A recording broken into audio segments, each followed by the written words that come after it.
নমস্কার, শুভ সন্ধ্যা বন্ধুরা। 197তম মঙ্গল কথা সুপ্রিয় কথনে আপনাদের সকলকে স্বাগত জানাচ্ছি। আমি সুপ্রিয় বন্দ্যোপাধ্যায়ের সঙ্গে মানব বন্দ্যোপাধ্যায়। প্রথমেই গলা ভেঙে গেল। যাই হোক, তো মানব বন্দ্যোপাধ্যায়কে আপনারা চেনেন না এমন নয়। মানব আজকে আমাদের সঙ্গে এই লাইভ অনুষ্ঠানে যোগ দিয়েছেন এবং সর্বোপরি গুরুত্বপূর্ণ বিষয় সেটা আপনাদের সকালেই আমি বলেছিলাম যে আজকের অনুষ্ঠানটা হচ্ছে অন্য স্টুডিওতে, অন্য পরিস্থিতিতে, অন্যভাবে। আমি জানি নোটিফিকেশন পৌঁছাতে একটু সময় লাগবে, আপনাদের আসতেও একটু সময় লাগবে।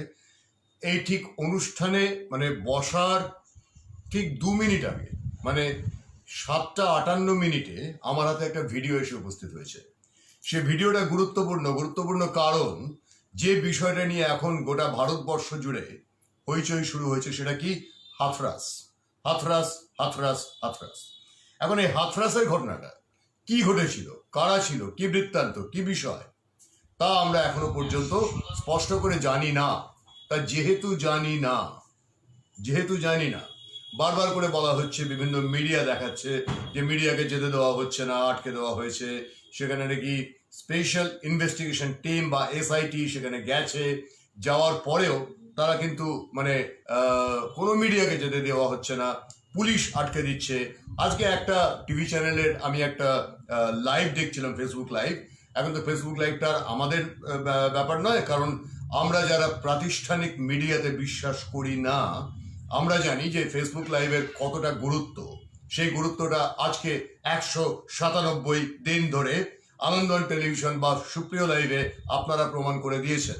এই যেমন দেখতে পাচ্ছি যে ক্রমশ সংখ্যাটা বাড়ছে, আরো বাড়বে। আমি হাথরাসের প্রসঙ্গে একদম শুরুতে 19:58 বা 7:58 আমার হাতে আসা একটা ভিডিও প্রথমে আপনাদের দেখাবো। ভিডিওটাতে আমি নিজেও ভালো করে এখনো পুরোটা দেখিনি, কিন্তু আপনাদের আমি দেখাবো। একটু মানব, তুমি এটা একটু করো, যাতে সাউন্ডটা সবাই শুনতে পান সেটা দেখো, অ্যাসিওর করো। ভিডিওটা আগে দেখুন। ভিডিওটা দেখার পরে আপনারা বিচার করুন বা পর্যালোচনা করুন যে আসল ঘটনা কি সত্যিই বেরিয়েছে, সামনে এসেছে কি। মনীষা বাল্মীকি নামের যে মেয়েটি ধর্ষিতা এবং নিহত হয়েছে, সেই মেয়েটির একটি সাক্ষাৎকার এখানে দেখা যাচ্ছে। কি দেখা যাচ্ছে সেটা আসুন দেখি।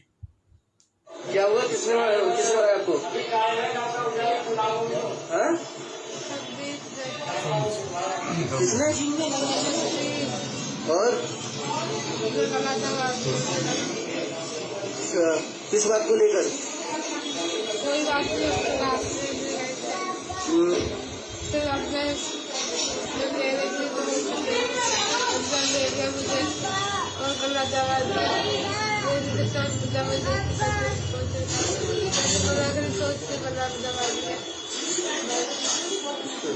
क्या कोई रंजिश चल रही है? क्या नाम है तुम्हारा? क्या हुआ? किस बात को लेकर इनको मारा है? घास लेने गए थे यहाँ पे, तो मेरी मारपीट हो गई। मैं थोड़ी दूर थी तो पानी पीछे पे आके जब बाल खींचे लगो, कोर का बिल्कुल बाल मुझे मालूम नहीं पड़ी। इसकी बैठे एकदम कसी गई, आवाज ही नहीं निकली। किन लोगों ने कसी है? ठाकुर के लड़का ने। आप कौन किस समाज से हो? आप किस समाज से हो? हरिजन। अच्छा, तो क्या हुआ था फिर? किन किन लोगों ने मारा था? खाली एक ही लड़का था। अच्छा, क्या नाम है उसका? संदीप। बाप का नाम है गुड्डू। क्या वो रंजिश चल रही है? हाँ, रंजिश। क्या रंजिश थी? पहले की हमारे बड़े ससुर की चांद खाते ही धराती थे। अच्छा, उन्हीं लोगों ने? हाँ, उन्हीं लोगों ने। कितने साल पहले? कम से कम है 15-16 साल। अच्छा, তাহলে বন্ধুরা, এই ভিডিওটা, যে ভিডিওটা মনীষা বাল্মীকি অর্থাৎ কিনা হাথরাস কাণ্ডের যিনি ভিকটিম, 19 বছরের একটি কিশোরী মেয়ে, আমি কিশোরী বলবো, আমার কন্যার থেকেও কম তার বয়স, সেই মেয়েটিকে ধর্ষণ করে হাত পা ভেঙে, শির দ্বারা ভেঙে, জিভ কেটে হত্যা করা হয়েছে, ইত্যাদি ইত্যাদি যা কিছু আমরা শুনতে পাচ্ছি। অভিযোগের তীর যেভাবে উঠছে এবং যেভাবে একটা বিশেষ করে নির্বাচিত সরকারকে বারবার করে তাদেরকে দোষারোপ করা হচ্ছে, তার আগে প্রশ্ন তুলতে হবে জানতে হবে আসল ঘটনা কি ঘটেছিল। ঠিক যেমন ভাবে আজকে আমরা জানি শুধুমাত্র উত্তরপ্রদেশ নয়, শুধুমাত্র উত্তরপ্রদেশ, বিহার, রাজস্থান নয়, পশ্চিমবঙ্গ সহ ভারতের অন্যান্য বেশ কয়েকটা প্রদেশে প্রচুর ঘটনা প্রতিদিন ঘটে চলেছে। তার প্রত্যেকটার এইরকম ভাবে বিচার বিশ্লেষণ হয় কি হয় না সেই প্রশ্ন যেমন থেকে যায়, ঠিক সেরকম একই রকম ভাবে কাউকে অ্যাকিউজ করার আগে আমাদের ভাবতে হবে, বুঝতে হবে, জানতে হবে আসল ঘটনা কি ঘটেছিল। কিন্তু মাথায় রাখতে হবে এটা নিয়ে কোনো রাজনীতি করাটা বাঞ্ছনীয় নয়। আমাদের ঘরের কন্যাদের, আমাদের ঘরের বধূদের, আমাদের ঘরের মায়েদের, আমাদের ঘরের বোনেদের প্রত্যেকের সম্ভ্রম তার সঙ্গে জড়িত, গোটা দেশের সম্ভ্রম তার সঙ্গে জড়িত। আমরা এই দেশকে মনে করি, আমরা এই দেশকে মাতৃভূমি হিসেবে দেখি। যেখানে মাতৃভূমি হিসেবে আমরা দেশকে দেখি, সেখানে আমাদের দেশের পর্যালোচনা করার আগে কয়েকদিন পরে যখন আমাদের সামনে চলে এসেছে আমাদেরই সাম্বৎসরিক সব থেকে বড় উৎসব, যে উৎসবে আমরা মাতৃশক্তির আরাধনা করি, ঠিক সেই সময় এরকম একটা ঘটনা যখন গোটা দেশকে আলোড়ন ফেলে দিয়েছে, যখন মিডিয়া বারবার দৌড়ে প্রমাণ করতে চাইছে যে তারা কি কি অন্যায় করেছেন, তার আগে এটাও প্রমাণ করা দরকার অন্যায় শুধুমাত্র একটা জায়গাতে ঘটছে না, অন্যায় ঘটছে বিভিন্ন জায়গাতে। আমি ভুল বলছি মানব?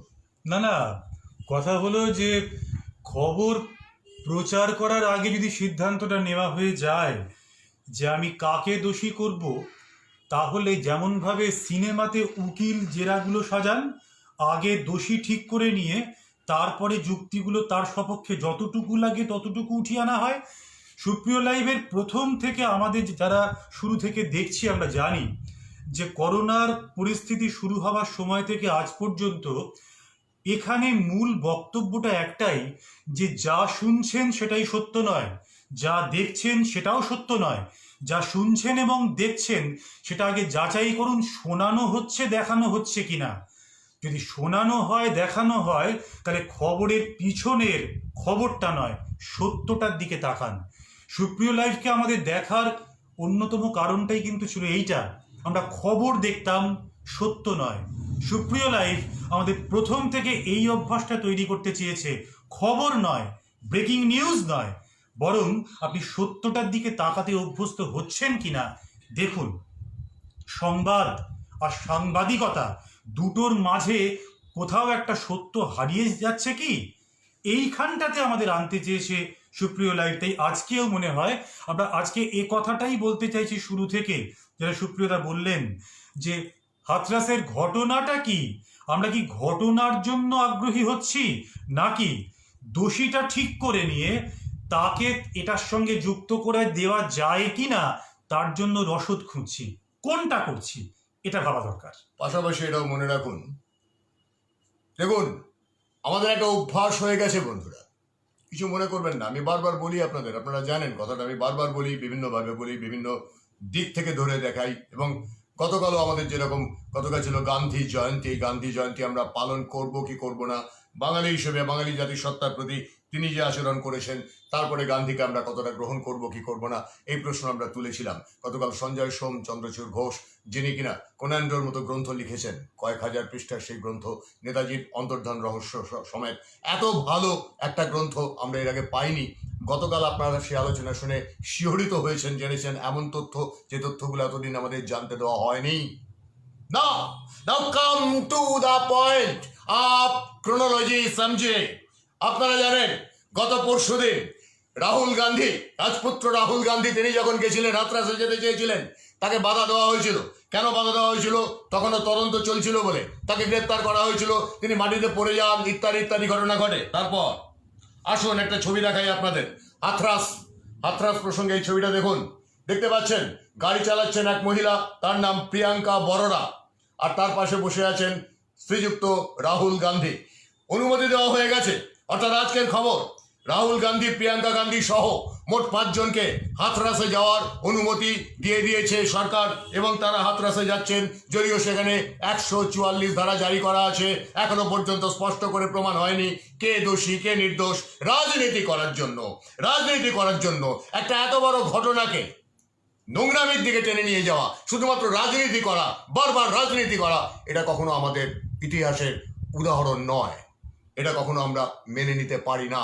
তাই রাহুল গান্ধী, প্রিয়াঙ্কা গান্ধী সহ মোট 5 জনকে উত্তরপ্রদেশের অন্যতম প্রধান, যিনি স্বরাষ্ট্র দপ্তরের এসিএস, সেই অবিনাশ আভাস্তি, তিনি বলেছেন 5 জনকে আমরা যেতে অনুমতি দিচ্ছি, তারা যাবেন, গিয়ে দেখবেন হাথরাসে ওই মনীষা বাল্মীকির পরিবারের সঙ্গে তারা সাক্ষাৎ করবেন এবং সাক্ষাৎ করে তাদের যা কিছু করণীয় তারা করবেন, আমাদের কোনো আপত্তি নেই। এর জন্য ফ্লাইওয়ে ধরে পুলিশের প্রহরার ব্যবস্থা করা হয়েছে যাতে তাদের নিরাপত্তার কোনো ব্যাঘাত না ঘটে। আমি যদি আপনাদের একটা ছোট্ট গল্প বলি বন্ধুরা, ছোট্ট একটা গল্প বলি, যদি আপনাদের বলতে চাই যে হিন্দি সিনেমাতে যেরকম দেখানো হয়, যে কথাটা মানব বলছিলেন একটু আগে, ঠিক সেরকম ভাবেই জানেন কি, যে এগুলো সাজানো স্ক্রিপ্ট হয়, চিত্রনাট্য তৈরি হয়, সেই চিত্রনাট্য অনুযায়ী অভিনয় করা হয় এবং তারপর মিডিয়া ঠিক সেখানে গিয়ে ঠিক সেই কাজটাই করে যে কাজটা করলে সেন্সেশন তৈরি করা যায়। 15 বছর বয়স থেকে সাংবাদিকতা করছি মশাই, আমার অধিকার আছে। আমি যখন একটা সংবাদকে দেখি তখন সংবাদটাকে আমি বিভিন্ন দিক থেকে দেখি। ইংরেজিটা হচ্ছে নিউজের অর্থ জানেন তো, নর্থ ইস্ট ওয়েস্ট সাউথ, অর্থাৎ নর্থ ইস্ট ওয়েস্ট সাউথ, অর্থাৎ 4টে দিক মিলিয়ে, অর্থাৎ 4 দিকে যা কিছু ঘটছে তার সব কিছুকে দেখে তারপরে একটা সিদ্ধান্তে আসা, সেন্সেশন তৈরি করা। এই আমার এই পাঞ্জাবি রঙের মতো হলুদ সাংবাদিকতা নয়। চলুন জগৎ পরিক্রমায় যাব। বলেইছি আজকে, আপনাদের বলেছিলাম দুপুরবেলা যখন ওই আসার পথে অনুষ্ঠান করেছিলাম তখন বলেছিলাম আজকে অন্যরকম হবে। দেখুন মানবকে নিয়ে বসেছি আজকে দলবল জুটিয়ে বসেছি এরকম ভাববেন না। আজকে মানবকে নিয়ে বসার নেবার একটা কারণ আছে। কারণটা কি? কারণটা খুব স্পষ্ট। কারণটা হচ্ছে সংবাদ যখন দেখব শুনবো তখন তার পাশাপাশি সংবাদের বিশ্লেষণটাকেও বোঝার চেষ্টা করব। চলুন হাথরাসে আরেকটা খবর বলি, আপনারা নতুন দিল্লিতে নিয়ে যায়। রাহুল গান্ধীর হাথরাস ভ্রমণ, আমি ভ্রমণ বলে শব্দটি বলবো, কোট আনকোট ভ্রমণ। রাহুল গান্ধীর হাথরাস ভ্রমণকে কেন্দ্রীয় মন্ত্রী স্মৃতি ইরানি কিভাবে দেখলেন? স্মৃতি ইরানি বললেন যে মেয়েটির এরকম ঘটনা ঘটেছে সেই ঘটনাটা নিঃসন্দেহে খুবই লজ্জাজনক, নিন্দনীয় ঘটনা, কিন্তু রাহুল গান্ধী এটাকে নিয়ে যে রাজনীতি করতে চাইছেন সেই রাজনীতি যেন সেখানে করতে না দেওয়া হয়। তার মতে এই ঘটনাটির বিষময় দিকটা, সমাজের ক্ষতিকারক দিকটা তুলে ধরা হোক, সঠিক তদন্ত হোক, কিন্তু রাজনীতি যেন না হয়। আমরাও একই কথা বলছি, যেন রাজনীতি না হয়, যথেষ্ট হয়েছে।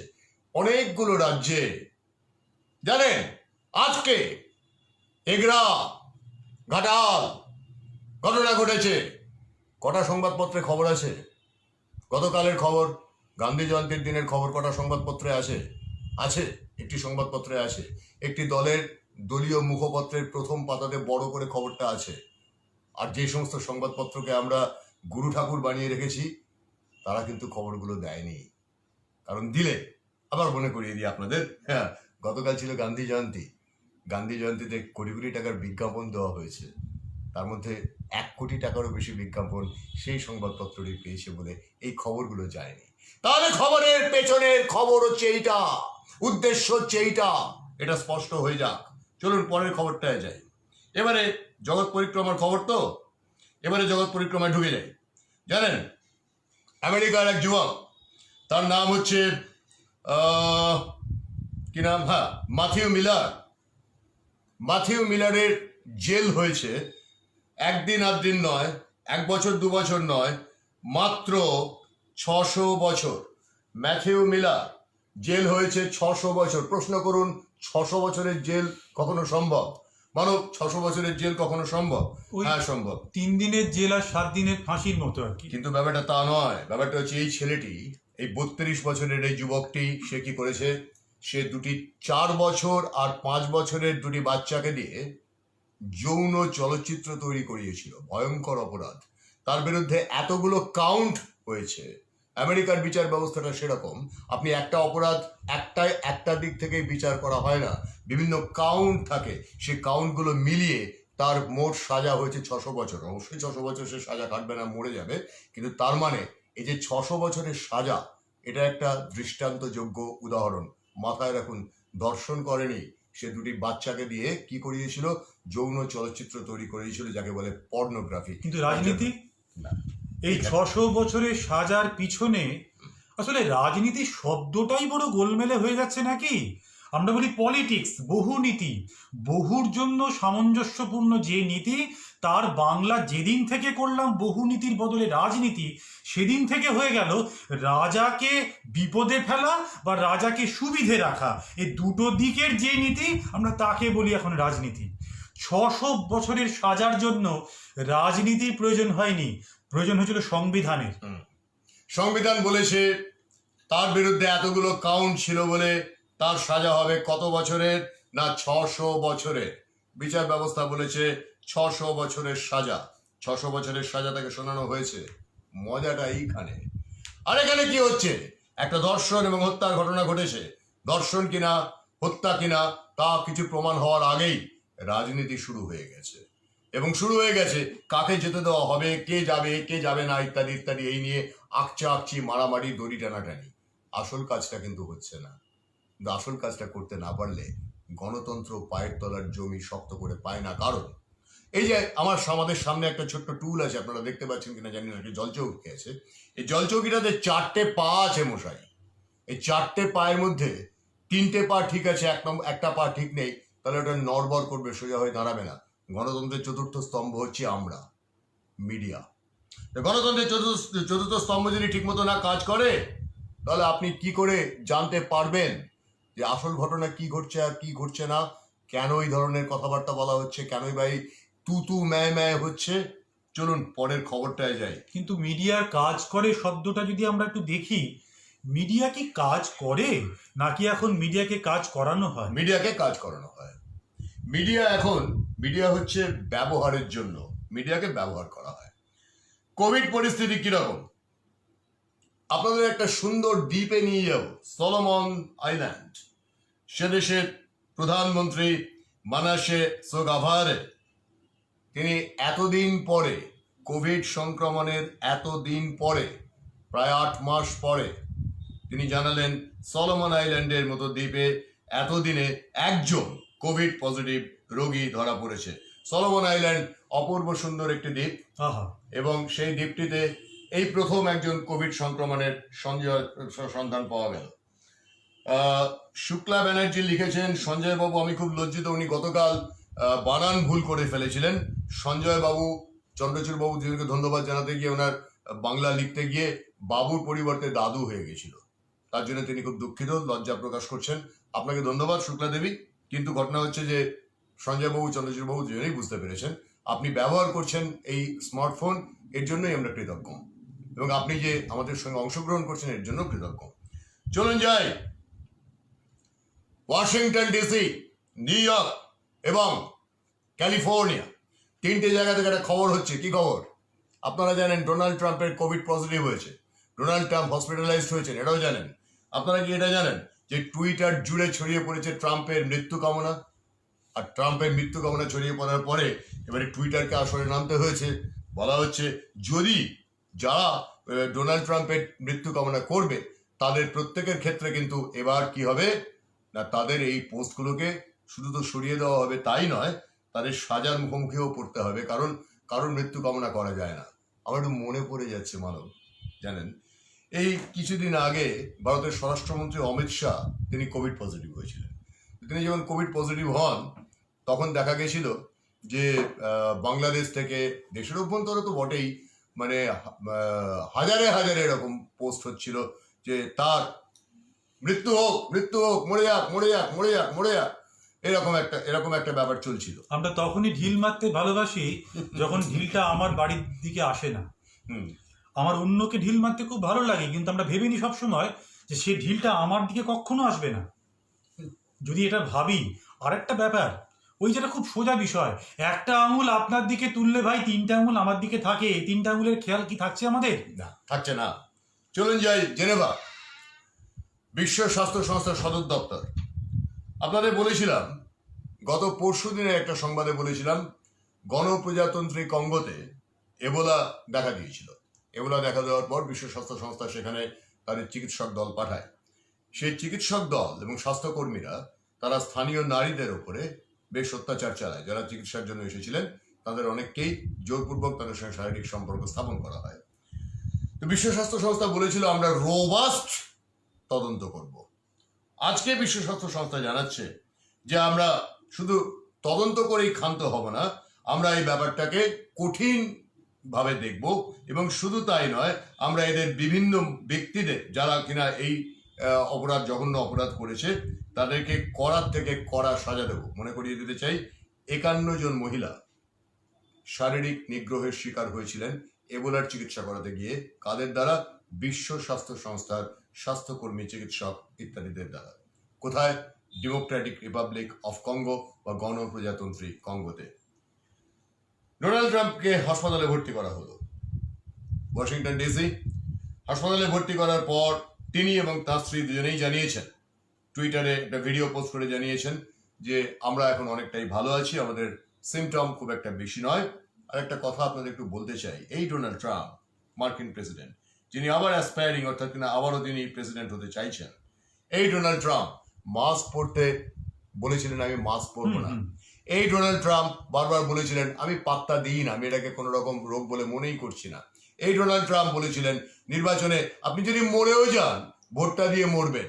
এই ডোনাল্ড ট্রাম্প, আজকে যে ছবিটা আপনাদের জন্য আমি নিয়ে এসেছি সেই ছবিটাতে কিন্তু ডোনাল্ড ট্রাম্পকে আমি দেখতে পাচ্ছি, মানব আপনিও দেখতে পাচ্ছেন, মাস্ক পরিত। ওই যে বললাম, আমি ঢিলটা তখনই মারতে ভালোবাসি যখন সেটা আমার দিকে আসে না, নিজের দিকে ঢিলটা এলে বড় বিপদ হয়ে যায়। কিন্তু একটা জিনিস আমি বুঝতে ঠিক পারছি না, আপনি যে খবরগুলো গোটা বিশ্বের দিয়ে যাচ্ছেন তাতে এই খবরটা কিন্তু বারবার আসছে যে একটা নির্দিষ্ট রাজ্যে, একটা নির্দিষ্ট শহরে, গ্রামে, মফস্বলে, এমন জায়গাতে নয়, গোটা বিশ্বেই সার্বিকভাবেই কিন্তু নারীর প্রতি আচরণের পরিবর্তনটা খুব উল্লেখযোগ্য। পার্মানেন্টলি ভিলেন বলে আমরা দশেরার সময় একজনকে দাগিয়ে দিয়েছি। প্রতি বছর এই পুজো আসছে, দশেরার দিনে তাকে আমরা তীর ছুঁড়ে মারবো, কিন্তু সেই লোকটা অন্যের বউকে নিয়ে গেছিল বটে, কিন্তু নিয়ে গিয়ে কিন্তু টাচ পর্যন্ত করেনি, স্পর্শটুকুও করেনি। তাহলে তাহলে কি এটা বলতেই হবে যে আমরা যত দিন যাচ্ছে তত হয়তো প্রযুক্তিগত উন্নতির দিকে যাচ্ছি, মূল্যবোধটা কমে কমে আসছে? যে কারণে আজকের আলোচনার বিষয় হচ্ছে প্রজন্ম কি মূল্যবোধ বোঝে? প্রজন্ম মূল্যবোধ বোঝে কি? তাহলে আজকে আপনারা লক্ষ্য করছেন যে উপস্থাপনাটাই সম্পূর্ণ ভিন্ন প্যাটার্ন, অন্য দিনের মতো নয়। আজকে আমি ইচ্ছে করে আজ, আগামীকাল, আগে যে কটা দিন আমি বাইরে রয়েছি, মানে আমাদের আনন্দম টেলিভিশনের মূল যে স্টুডিও তার বাইরে রয়েছি, সে কটা দিন আমরা এইভাবেই অনুষ্ঠানটা আপনাদের সামনে আনবো। আমি জানতে চাই যে আপনাদের সেটা পছন্দ হচ্ছে কি হচ্ছে না। চিহ্ন পেলে বুঝতে পারবো পছন্দ হচ্ছে কি হচ্ছে না। চিহ্ন আমার সামনে কিন্তু খোলা আছে, আমি দেখতে পাচ্ছি, চিহ্ন আমাকে বলে দেবে। চলুন, আমেরিকার অভ্যন্তরে আলোচনা শুরু হয়ে গেছে। যদি ডোনাল্ড ট্রাম্পের কোভিডে কোনো বড় সড়ো কিছু হয়ে যায়, যদি আমরা একটা বাংলায় কথা বলি, যদির কথা নদীর পাড়ে, কিন্তু যদি কিছু হয়ে যায় তাহলে মার্কিন সংবিধান অনুযায়ী কে সামলাবেন এই প্রেসিডেন্টের পদ, দায়িত্বই বা কে পালন করবেন, এই নিয়ে আলোচনা শুরু হয়েছে। এই ব্যাপারটা একটু অস্বস্তিকর। অস্বস্তিকর কেন? খবরের মাঝখানে একটুখানি ছোট্ট করে বলে দিই কেন অস্বস্তিকর। কারণটা হচ্ছে, ধরুন আপনি অসুস্থ হয়েছেন, আপনি একটা বড় দায়িত্বে আছেন, আপনার মৃত্যু হবেই ধরে নিয়ে আপনার একজন পরিবর্তক খোঁজা হচ্ছে, তখন আপনার কেমন লাগবে? তিনি যেই হন না কেন, খুব একটা ভালো তো লাগার কথা নয়, সেটা একটু যন্ত্রণাদায়ক। তো সেই অনুভূতিটা আশা করছি ডোনাল্ড ট্রাম্প, যাকে গোটা বিশ্ব বিভিন্নভাবে জানে, তিনি হয়তো অনুভব করছেন যে ব্যাপারটা কেমন হতে পারে বা না পারে। কিন্তু হোয়াইট হাউসের অভ্যন্তরে আলোচনা চলছে। আরেকটা কথা বলে দিই, ক্যাপিটাল হিলের প্রায় প্রতিটি কর্মচারীর কোভিড পরীক্ষার সিদ্ধান্ত নেওয়া হয়েছে, কারণ ট্রাম্প একদম মুখোশ ছাড়া ঘোরাঘুরি করতেন এবং তিনি পাত্তাই দেননি ব্যাপারটাকে এতদিন পর্যন্ত। এখান থেকে আপনারা নিয়ে যাবো লন্ডন। দেখুন, বিলেত, আমাদের একটা দুর্বলতা আছে, বিলেত, আমাদের দুর্বলতা আছে সাদা চামড়া। সেখানে নিয়ে যাওয়ার আগে মার্গারেট ফেরিয়ার নামের এক নারীর ছবি আপনাদের দেখাবো, এক সুন্দরীর ছবি, আইরিশ বিউটি, মার্গারেট ফেরিয়ার। কে মার্গারেট ফেরিয়ার? তিনি একজন ব্রিটিশ এমপি, আয়ারল্যান্ড থেকে, মেম্বার অফ পার্লামেন্ট অর্থাৎ সাংসদ। তিনি জানতেন তার কোভিড পজিটিভ, জানার পরেও তিনি ট্রেনে করে সফর করেছেন। শুধু তাই নয়, একটু আধটু নয়, প্রায় 800 কিলোমিটারের ওপর তিনি সফর করেছেন ট্রেনে করে। গেছেন কোথায়? হাউস অফ কমন্সে, অর্থাৎ কিনা ব্রিটেনের যেটা মানে ইংল্যান্ডের যেটা নিম্নকক্ষ, সংসদের নিম্নকক্ষ, হাউস অফ কমন্সে গেছেন। সেখানে গিয়ে কি করেছেন? সেখানে গিয়ে তিনি ভাষণ টাষণ দিয়েছেন, অন্যান্য সাংসদদের সঙ্গে মেলামেশা করেছেন। অর্থাৎ কি করেছেন মানব? তিনি কি করেছেন না রোগটাকে ছড়িয়েছেন, জেনে শুনে ছড়িয়েছেন। আপনাদের আমি একদিন একটা ঘটনা বলেছিলাম, জার্মানিতে একটি মেয়ের সঙ্গে আমার পরিচয় হয়েছিল। সে জানতো সে এইডস পজিটিভ, জানার পরেও সে বেশ কিছু পুরুষের সঙ্গে শারীরিক সম্পর্ক করেছিল। তাকে যখন আমি সাক্ষাৎকার নিতে যাই জিজ্ঞাসা করেছিলাম, সে যখন ধরা পড়ে জিজ্ঞাসা করেছিলাম যে আপনি এটা করেছেন কেন? তখন তার উত্তরে সেই মেয়েটি আমাকে বলেছিল যে আমি এটা করেছি কারণটা হচ্ছে যে আমি প্রতিশোধ নিতে চেয়েছিলাম, আমি তো জানি আমি মরে যাব, কিন্তু যারা এরকম লোভ, মেয়েদের ওপর লোভ করে তাদেরকে আমি একটু সাজা দিতে চেয়েছিলাম। কিন্তু এই ভদ্রমহিলা যেটা করেছেন এটার কিন্তু কোনো যুক্তি নেই। না, যুক্তি দরকার হয় না। কারণটা হলো এক্ষেত্রে একটা ওই বহুদিনের পুরনো একটা তত্ত্ব কথা বলবো, একে বলে চুইয়ে পড়া নীতি। মানে ওপর থেকে তেলটা যেমন চুইয়ে নিচের দিকে ঢোকে। আমাদের দেশে যখন করোনা শুরু হলো তখন আমরা করো না না করো হ্যাঁ শব্দ নিয়ে স্পষ্ট হয়নি। তখনই দেখা গেল এক মুম্বাইয়ের খুব বিখ্যাত গায়িকা মুম্বাইতে নামলেন এবং তারপরে তিনি আধিকারিক এবং মন্ত্রীদের দরবারে গেলেন, গান বাজনা হলো এবং ব্যাপারটা হলো যে বিদেশের জিনিস শুধু বিদেশে থাকবে, দেশে আসবে না, অতএব বেশ চমৎকার করে সংক্রমিতও হলো। এবারে ব্যাপারটা হলো এই যে একেই বলে চুইয়ে পড়া নীতি। যেহেতু তিনি পার্লামেন্টের সদস্য, তিনি নীতি নির্ধারণ করার দায়িত্ব প্রাপ্ত, অতএব তিনি যুক্তির বাইরে, তিনি সংক্রমণটা ছড়াতে পারেন। এ নিয়ে আলোচনা যখন তাকে তার মানে কোভিড পজিটিভ ধরা পড়ার পরে যখন তার সঙ্গে সরকারি আধিকারিকরা কথাবার্তা বলছেন, তখন তিনি আবার বড় বড় মানে রীতিমতো গলাবাজি করে বলেছেন, I am a celebrity, please talk to me, don't talk to me like that. মানে তার ধারণা ছিল যে সেলিব্রেটা ও সেলিব্রিটি যারা হয়, আমি যেটা বলি সেলিব্রিটি, ওই ব্যাটা বিটিদের জন্য অন্য আইন আছে, ওটা তো আমাদের জন্য ঠিক নয়। তাও এই মার্গারেট ফেরিয়ার, অর্থাৎ কিনা আয়ারল্যান্ডের এই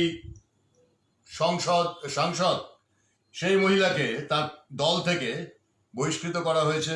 তার দলের নেত্রী নিকোলা স্ট্রুজিয়ান তিনি জানিয়েছেন যে ভয়ঙ্কর অন্যায় কাজ করেছেন মার্গারেট ফেরিয়ারকে বলা হয়েছে ক্ষমা চাইতে হবে তাকে। নিয়ে যাব আপনাদের এখান থেকে নিজনি, রাশিয়ার একটি শহর, খুব যন্ত্রণার সংবাদ। ইরিনা স্লাভিনা নামের একজন সাংবাদিক, ইরিনা স্লাভিনা, আপনারা টিজারে আজকে তার ছবি দেখে থাকবেন।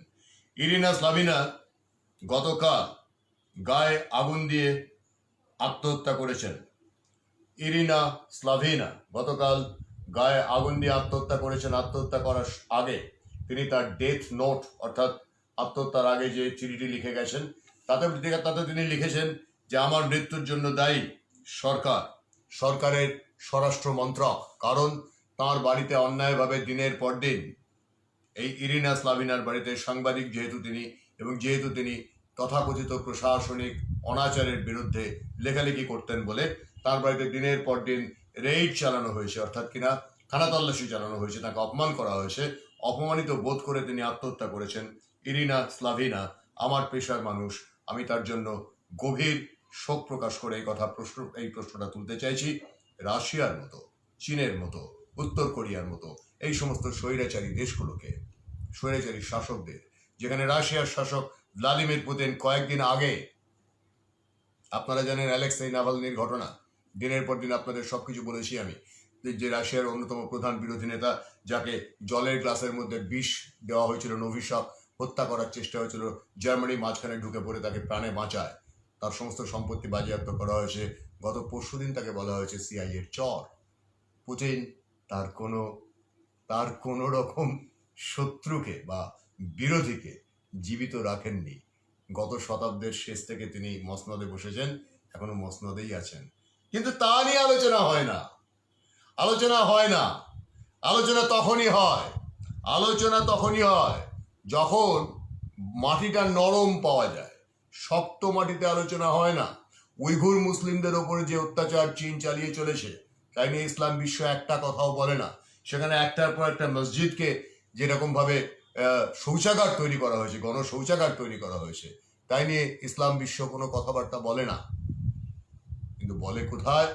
যেখানে মাটিটা নরম। একটু বিবিসি নিউজ দেখলেই পাওয়া যেতে পারে কোনো কোনো সময় যে কিভাবে চীনে থাকা মসজিদ ধীরে ধীরে ম্যাপ থেকে সরে যাচ্ছে, অর্থাৎ উপগ্রহের ছবিতে দেখা যাচ্ছে তাদের মসজিদটা ছিল, বেশ কিছুদিন পর দেখা গেল সেখানটা পরিষ্কার জমি, অর্থাৎ শুধু ভিতটা খোঁড়ার জায়গাটুকু দাগটুকু রয়েছে, বাকিটুকু নেই। ব্যাপারটা হলো এই নিয়ে আমাদের কথা বলে বা আমরা কি করতে পারি, কারণ আমরা গণতান্ত্রিক দেশের মানুষ, এখানে সমালোচনা করার অধিকার আমরা জন্মসূত্রে পাই। কারণটা হলো সমালোচনা করলে আমরা বাহবা পাই, আর যেখানে সমালোচনা করলে আমার জীবন সংশয় হবে সেখানে আমি সত্যটা বলি না, আমি সত্যটা শুধু তাই নয়। গোপনও করি না। শুধু তাই নয়, একটা টুঁ শব্দও কেউ করে না। সেখানে সেকুলারিজমের প্রসঙ্গ ওঠে না, সেখানে গণতন্ত্রের প্রসঙ্গ ওঠে না, সেখানে কি চলে? স্বৈরাচার চলে না, ওটা হলো আনুগত্যতন্ত্র। আনুগত্যতন্ত্র। যে কোনো মতে বা যে কোনো পথে যে মুহূর্তে বিরুদ্ধ স্বরকে আর গুরুত্ব দেওয়া হয় না, তখন সেটা স্বৈরাচার হয়ে ওঠে। এবং সব থেকে দুর্ভাগ্য এটাই, সকলের জন্য সমান সমাজের ভাবনা এবং স্বপ্ন দেখা যে দেশ, সেই দেশ যখন সকলের জন্য বিরুদ্ধ কণ্ঠস্বর বিহীন সমাজ তৈরি করতে শুরু করে দেয়, তখন সেখানে বোধহয় সমস্যা হয়। আমি পরের সংবাদে যাবার একটা ছোট্ট বাক্য যোগ করতে চাই, যে এই যে আমাদের মাননীয় স্বরাষ্ট্রমন্ত্রী অসুস্থতার সময় বিভিন্ন টিপ্পনী, বা মাননীয় ডোনাল্ড ট্রাম্পের অসুস্থতার সময় বিভিন্ন টিকা, আমি আবার আমাদের সেই প্রাগৈতিহাসিক যুগে ফিরে যাব, যখন দিল্লির কাছাকাছি, হস্তিনাপুরের কাছাকাছি কুরুক্ষেত্র বলে একটা জায়গায় গঙ্গা নদীর ধারে সেই সময়কার অসাধারণ শ্রেষ্ঠতম বীর, তিনি তীরের ওপরে ফলার ওপরে শুয়ে আছেন, তিনি মরে গেলে তিনি বাঁচবেন, কিন্তু দুটো বিরোধী পক্ষই চায় তিনি যেন মারা না যান। অর্থাৎ তার নাম ভীষ্ম পিতামহ, তিনি যেন আরো থাকেন, যুদ্ধের পরেও শান্তি পর্ব হওয়া পর্যন্ত তিনি উপদেশ যেন দিয়ে যান। এইটা আমাদের সংস্কৃতি ছিল, যে আমরা কেউ অসুস্থ হলে বিবেকানন্দের ভাবনায় ভাবতাম তার শুশ্রূষার জন্য তিনি সুস্থ থাকলে কেমন থাকবেন তেমনটা যেন কল্পনা করি আমরা, শত্রুরও যেন হনন কল্পনা না করি। বুদ্ধ এমনটা শিখিয়েছেন। সুপ্রিয়দা দেশের বাইরে সারা বিশ্ব ঘোরা মানুষ, তো তাই এই মুহূর্তে এই দ্বীপ থেকে লন্ডন, লন্ডন থেকে আমেরিকা, সেখান থেকে আবার কোন জায়গায় যাবেন জানি না, মাঝে মধ্যে আমি একটু ভারতবর্ষে টেনে নিয়ে আসছি। এর কাঠমান্ডু, পরেরটা কাঠমান্ডুতে গতকাল ছিল গান্ধী জয়ন্তী, জানি আমরা আলোচনা করেছি। তা আপনারা জানেন যে নেপালের প্রধানমন্ত্রী ওলি সাহেব এর মাঝখানে কি কি কাণ্ড করেছেন, কি কি কথা বলেছেন, আপনারা সবই জানেন, মনে করিয়ে দিতে চাই না, আপনারা জানেন, সেগুলো নতুন করে বলার দরকার নেই। কিন্তু গান্ধী জয়ন্তী উপলক্ষে নেপালকে ভারত কি দিল? কিছু উপহার দিয়েছে। কি উপহার দিয়েছে? 41টি অ্যাম্বুলেন্স, 6টি স্কুল বাস দেওয়া হয়েছে। কারণ এই মুহূর্তে নেপালের শিক্ষা ব্যবস্থা, নেপালের সমস্ত পরিস্থিতি যারা একটু উন্নত হয়, তার জন্য ভারতের তরফ থেকে এই সামান্য উপহার নেপালকে দেওয়া হয়েছে। এবং এ পর্যন্ত নেপালকে ভারত দিয়েছে এই 41টা অ্যাম্বুলেন্স, তো সর্বশেষ সংযোজন 823টা 1994 সাল থেকে দিয়ে আসছে, ভারত দিয়ে আসছে। আর নেপাল কি করছে আপনারা জানেন। নেপাল চীনের সঙ্গে হাত মিলিয়ে চেষ্টা করছে যাতে ভারতের অভ্যন্তরীণ নিরাপত্তা বিঘ্নিত হয়। এবং নেপাল ইতিমধ্যে বেশ কিছু অংশ, ভারতের বেশ কিছু অংশ তাদের ম্যাপে ঢুকিয়ে নিয়ে সেটাকে তাদের সংসদে সেটাকে বিল পাস করিয়ে জাতিসংঘের কাছে সেই ম্যাপ পাঠিয়ে দিয়ে দাবি করতে চেয়েছিল যে ভারতের এই অংশগুলো তাদের। 19 শতকে বঙ্কিম বোধহয় বলে গেছিলেন একটা বাক্য, বঙ্গে প্রতিবেশীরাই দুর্জন। কিছু করার নেই, ওটা বঙ্গ পাল্টে বোধহয় যদি ভারতবর্ষ করে নি। এটা আমাদের সাধারণ সমস্যা, যে আমাদের প্রতি বিভিন্ন বেয়নের তাক করা থাকবে। আমরা সেই দ্বিতীয় বিশ্বযুদ্ধের বিখ্যাত ছবির মতো বেয়নেটের গলায় মালাটি পরিয়ে যাব বিভিন্ন সময়। এটা বোধহয় আমাদের জাতিগত ধর্ম হবার দিকে এগোচ্ছে। না, এখানে একটা বিষয় থেকে যায়। বিষয়টা কিরকম? ওই বারবার করে ফিরে ফিরে আসতে হয় ওই প্রসঙ্গটাতে। আমরা আমাদের তত্ত্ব কি আমাদের তত্ত্ব? বসুধৈব কুটুম্বকম। কি আমাদের তত্ত্ব? তুমি এসছো, তুমি অতিথি দেবো ভব। চলো অতিথি, তুমি এসো, তুমি আমার দেবতা। তাকে আমি পাদ্যার্ঘ দেব, তাকে আমি বিভিন্নভাবে বরণ করব, তার সুখ স্বাচ্ছন্দ্য আমি দেখব। কিন্তু অতিথি যদি অন্য মানসিকতা নিয়ে আসে, তাহলে আবার একদল লোক তৈরি হবে। তারা কি বলবেন? তারা বলবেন আগ্রাসনটাই হচ্ছে ইতিহাস, আমার সংস্কৃতি আমার ইতিহাস নয়, আমার শিকড় আমার ইতিহাস নয়। আগ্রাসন যারা করেছে সেই সময় থেকে ইতিহাস লেখা হবে, তারা আগে যা কিছু ঘটেছে সেগুলো ইতিহাস নয়, এবং যারা আগ্রাসন করেছে তারাই ঠিক। তাই জন্যই আজও আমাদের এ কথা শুনতে হয়। যখন কয়েকদিন আগে বাবরি মসজিদের রায় প্রকাশিত হলো, তখন বলা হলো জনৈক কি বলবো, কুখাদ্য ভোজি বলবো, কি বলবো, আমার একটা ভাষা আছে এখানে। সেটা হচ্ছে, আমি নিজে যেহেতু খুব একটা মাংসাশী নই বলে, যারা গোমাংস শুকর মাংসতে খুব অভ্যস্ত মানুষ, তাদের সকলকে প্রণাম জানিয়ে বলি ওটা আমার সংস্কৃতি নয়। তো সেক্ষেত্রে তাদেরই একজন বললেন যে রামভক্ত বিচারক বললেন যে এরা সব একেবারে বেকসুর খালাস, এরা কোনো অন্যায় করেননি, মসজিদ ভাঙার ব্যাপারে এদের কোনো হাত ছিল না। তা ভাই, রামের দেশের লোক কার ভক্ত হবে? আচ্ছা প্রশ্ন করি, মাওয়ের দেশের লোক কার ভক্ত হবে? স্ট্যালিনের দেশের লোক কার ভক্ত হবে? মার্ক্সের দেশের লোক কার ভক্ত হবে? আবার রামের দেশের লোক কার ভক্ত হবে? তাই বিচারক যদি এই রায়টি দিয়ে থাকেন, আগ্রাসন করা একটা জমির ওপরে আমাদের একটি বহু বছরের, কয়েক হাজার বছরের, অন্তত 10 থেকে 12,000 বছর বা 15,000 বছরের সেই স্থাপনাতে একটা যেখানে সেন্টিমেন্ট জড়িয়ে আছে, সেখানে আপনি এসে আজ থেকে 480 বছর আগে আপনি এসে ঢুকে ভেঙে চুরে নিজের মতো করে বানিয়ে ফেললেন একটা মসজিদ। সেই মসজিদটা ভেঙে দিয়ে সেখানে আমরা ফিরে পেতে চাইলাম আমাদের নিজেদের ভূমি, সেটা অন্যায় হয়ে গেল। তখন রামভক্ত হওয়াটা খুব অন্যায় হয়ে গেল। কে বলছেন কথাটা? ঘরের ভেতর থেকে একজন। তার কারণটা হচ্ছে, চীন যখন গোটা পৃথিবীতে আগ্রাসন চালানোর চেষ্টা করে এবং চালায়, অর্থনৈতিক আগ্রাসন চালায়, চীন যখন গোটা পৃথিবী জুড়ে এই করোনা সংক্রমণ ছড়িয়ে দেয়, তখন চীনের অভ্যন্তরে একজনও চীন বিরোধী কথাবার্তা বলে না। কিন্তু ভারতের অভ্যন্তরে ভারত বিরোধী কথাবার্তা বলার জন্য একদল সেকুলার তৈরি আছে। তাদের সেকুলারিজম তাদেরকে সেই সাংবিধানিক স্বীকৃতি দিয়েছে, তারা সমালোচনা করতে পারেন। একটু কৈলাসের দিকে গেলে হয় না? কৈলাসের দিকে যদি আমরা যাই, তাহলে দেখব মানস সরোবরের আশপাশে ওই যে মানে ধর্মগুরু যিনি বেচারা তিব্বত থেকে এদিকে আসতে বাধ্য হয়েছেন, যার কাছে এখনো বিদেশের বহু মানুষ তিব্বতী যোগের পদ্ধতি শিখতে আসেন, মহামান্য দলাই লামা, তিব্বতে যে সমস্ত গুম্ফাগুলোর ধরন পরিবর্তিত হচ্ছে ধীরে ধীরে, যেগুলোকে আর ধর্মীয় পীঠস্থান রূপে গ্রহণ না করে সেগুলোকে প্রাচীন ঐতিহাসিক নিদর্শন রূপে গ্রহণ করা হচ্ছে, অর্থাৎ কোনো একটি রাষ্ট্র এটা পরিষ্কারভাবে জানিয়ে দিতে চায় যে একদল মানুষ তাদের যে ধর্ম ভাবনা, তাদের যে ধৃশক্তির ভাবনা, তাদের যে জীবনকে উন্নত করার বহু বছরের পুরনো সংস্কৃতি, সেটাকে তারা গুরুত্ব দেন না বলে তারা শুধু দেখবেন ইতিহাসের চোখ দিয়ে। জীবন্ত সমাজের ধর্মকে তারা মৃত ইতিহাসের তালিকাতে নিয়ে গিয়ে লাসার ওই অসাধারণ মঠটিকেও পরিবর্তিত করতে চাইছেন। মিলারেপা, যিনি উড়ন্ত যোগী রূপে চিহ্নিত, অর্থাৎ যিনি গোরক্ষনাথের সমসাময়িক, মীননাথ, গোরক্ষনাথ তাঁদের সমসাময়িক, মিলারেপার সম্বন্ধেও তথ্য চীন ধীরে ধীরে পরিবর্তিত করতে চাইছেন।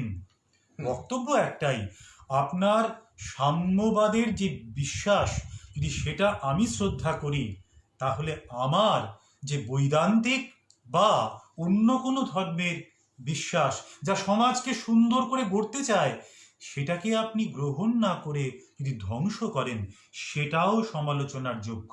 কাজেই যিনি প্রকৃত সমালোচক, তিনি বোধহয় প্রকৃতই ভুবনায়িত হবেন। তিনি স্পষ্টত সরাসরি বলে দেবেন, জানবেন তিনি কেন গ্রিসে থাকা মসজিদের পিছনে আর অর্থ খরচ করতে চাইছে না, কেন বামিয়ানের বুদ্ধ মূর্তি পুরোটা ভেঙে দেওয়ার সময় একমাত্র শ্রীলঙ্কা এবং জাপান ছাড়া অন্য কোনো দেশ সরাসরি প্রতিবাদ করে ওঠেনি, কেন করেনি, কেন চীন অত পাশে থাকা সত্ত্বেও বলে উঠতে পারেনি সেই সময়। বক্তব্য একটা, ইস্তানবুলের সেই বিখ্যাত গির্জাটি বা সেই বিখ্যাত সৌধটিকে বর্তমানে যখন আবার উপাসনাযোগ্য মসজিদে পরিবর্তিত করা হলো, তখন আমরা কি কথা বলতে পারলাম যে তারা রায়েতে বাবরি মসজিদের রায়ের উল্লেখটা করেছেন, অর্থাৎ এই রায়টা অ্যাকসেপ্টেবল ভুবনায়িতভাবে। যদি তারা এই প্রতিবাদটুকু না করেন ইস্তানবুলের সৌধের পরিবর্তনে, তাহলে কি আমার এই অধিকারটা তৈরি হয়? যিনি সমালোচক, যিনি গঠনমূলক কথা বলবেন, তিনি সব ক্ষেত্রেই বলতে পারবেন। যিনি পারবেন না, এটা হবে না, যিনি পারবেন না, এটা সম্ভব না। ওটা ইস্যু ভিত্তিক হবে, ওটা ইস্যু ভিত্তিক হবে। হাগিয়া সোফিয়া, যে প্রসঙ্গটা মানব বলতে চাইছেন, হাগিয়া সোফিয়া কনস্টান্টিনোপল সাম্রাজ্যের সময়কার ৬ষ্ঠ শতাব্দীর একটা অন্যতম প্রধান ঐতিহাসিক এবং স্থাপত্যের দিক থেকে মস্ত বড় একটা ইতিহাস, একটা উদাহরণ। সেটাকে একবার করা হলো মিউজিয়াম, তারপরে এখন তো সেটা হয়ে গেল মসজিদ, কারণ নতুন খলিফা আসছেন, তার নাম রেচেপ তাইপ এরদোয়ান। উচ্চারণটা মনে রাখবেন, অনেকে এরদোগান বলেন, ভুল বলেন। এখানকার অনেক তথাকথিত নাম করা সংবাদপত্র তারা এরদোগান লেখেন, ভুল লেখেন। যেমন জার্মান চ্যান্সেলরের নাম আঙ্গেলা মেয়ারকেল, উচ্চারণটা ঠিক মতো জানবেন। যেমন গ্রিসের রাজধানীর নাম আথিনা। যেমন এগুলো না জেনে কথাগুলো বলা এবং না জেনে এই কথাটাও বলা, হাগিয়া সোফিয়ার ব্যাপারে কোনো আপত্তি নেই, সেখানে আপত্তি নেই। কিন্তু হ্যাঁ, দেশের অভ্যন্তরে বাবরি মসজিদ নিয়ে আপত্তি আছে। কেন বাবরি মসজিদ ভাঙা হবে? কেন? আমার প্রশ্ন হচ্ছে, মালদহের আদিনাথ শিবের মন্দিরটা কোথায় গেল? আদিনা মসজিদ হয়ে গেল। সেটা কেন ভাঙা হবে না? সেটা কেন বদলে আদিনা মসজিদের জায়গায় আদিনাথ শিবের মন্দির হবে না? তার ইতিহাস তো অনেক হাজার বছরের পুরনো। চলুন ফিরে যাই আবার জগৎ পরিক্রমার আরেকটা খবরে। নিয়ে যাবো আপনাদের অ্যামস্টারডাম, নেদারল্যান্ডস। আপনারা কি কেউ ফোর্টনাইট বলে কোনো খেলার কথা জানেন? এই ফোর্টনাইট খেলুড়ে একজন 34 বছর বয়সী এক যুবক, তিনি সিনেমা দেখতে গিয়েছিলেন অ্যামস্টারডাম। সিনেমা দেখতে গিয়ে তার মনে হয়েছিল, এই যে ফোর্টনাইটের লোগো আপনারা উল্টো দেখছেন, তো এই ফোর্টনাইট বলে একটা গেম আছে, ভিডিও গেম।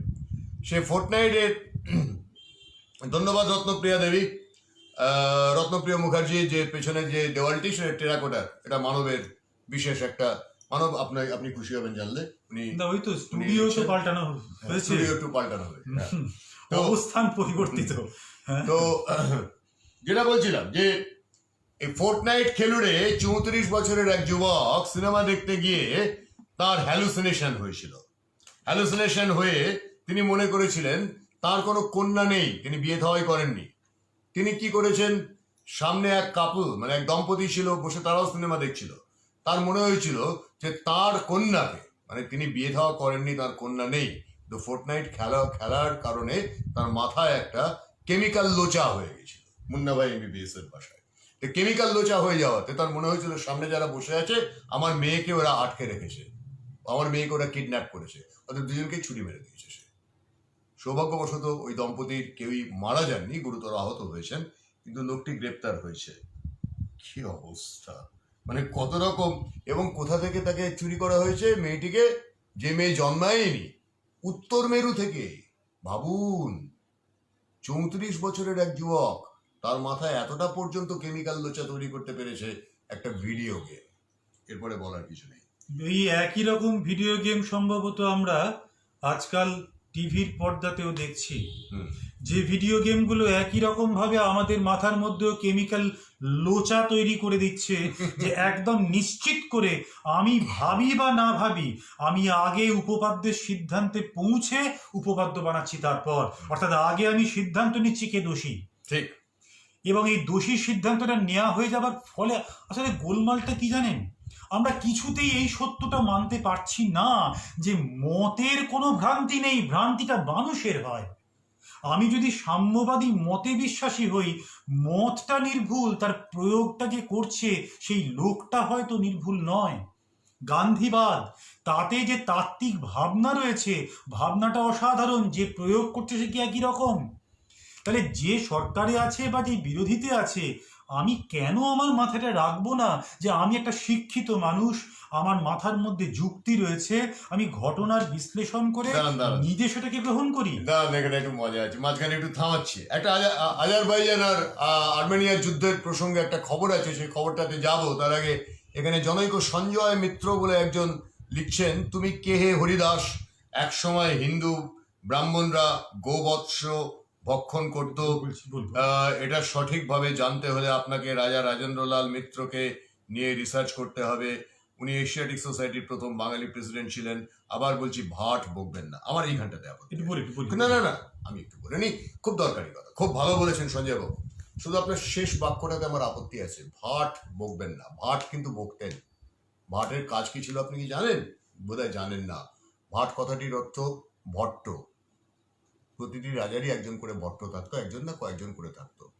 আর দ্বিতীয় কথা হচ্ছে, সঞ্জয় বাবু, সঞ্জয় মিত্র মহাশয়, আপনার অবগতির জন্য জানাই, ভারতের পূর্বাঞ্চল, এটা একদা যেটা জম্বুদ্বীপ ছিল, এই পূর্বাঞ্চলের আবহাওয়ার জন্য এই এলাকাতে গোভক্ষণের অর্থ আপনি কুষ্ঠরোগাক্রান্ত হবেন, কারণ গরুর মাংস আপনার শরীরকে গরম করে দেয়।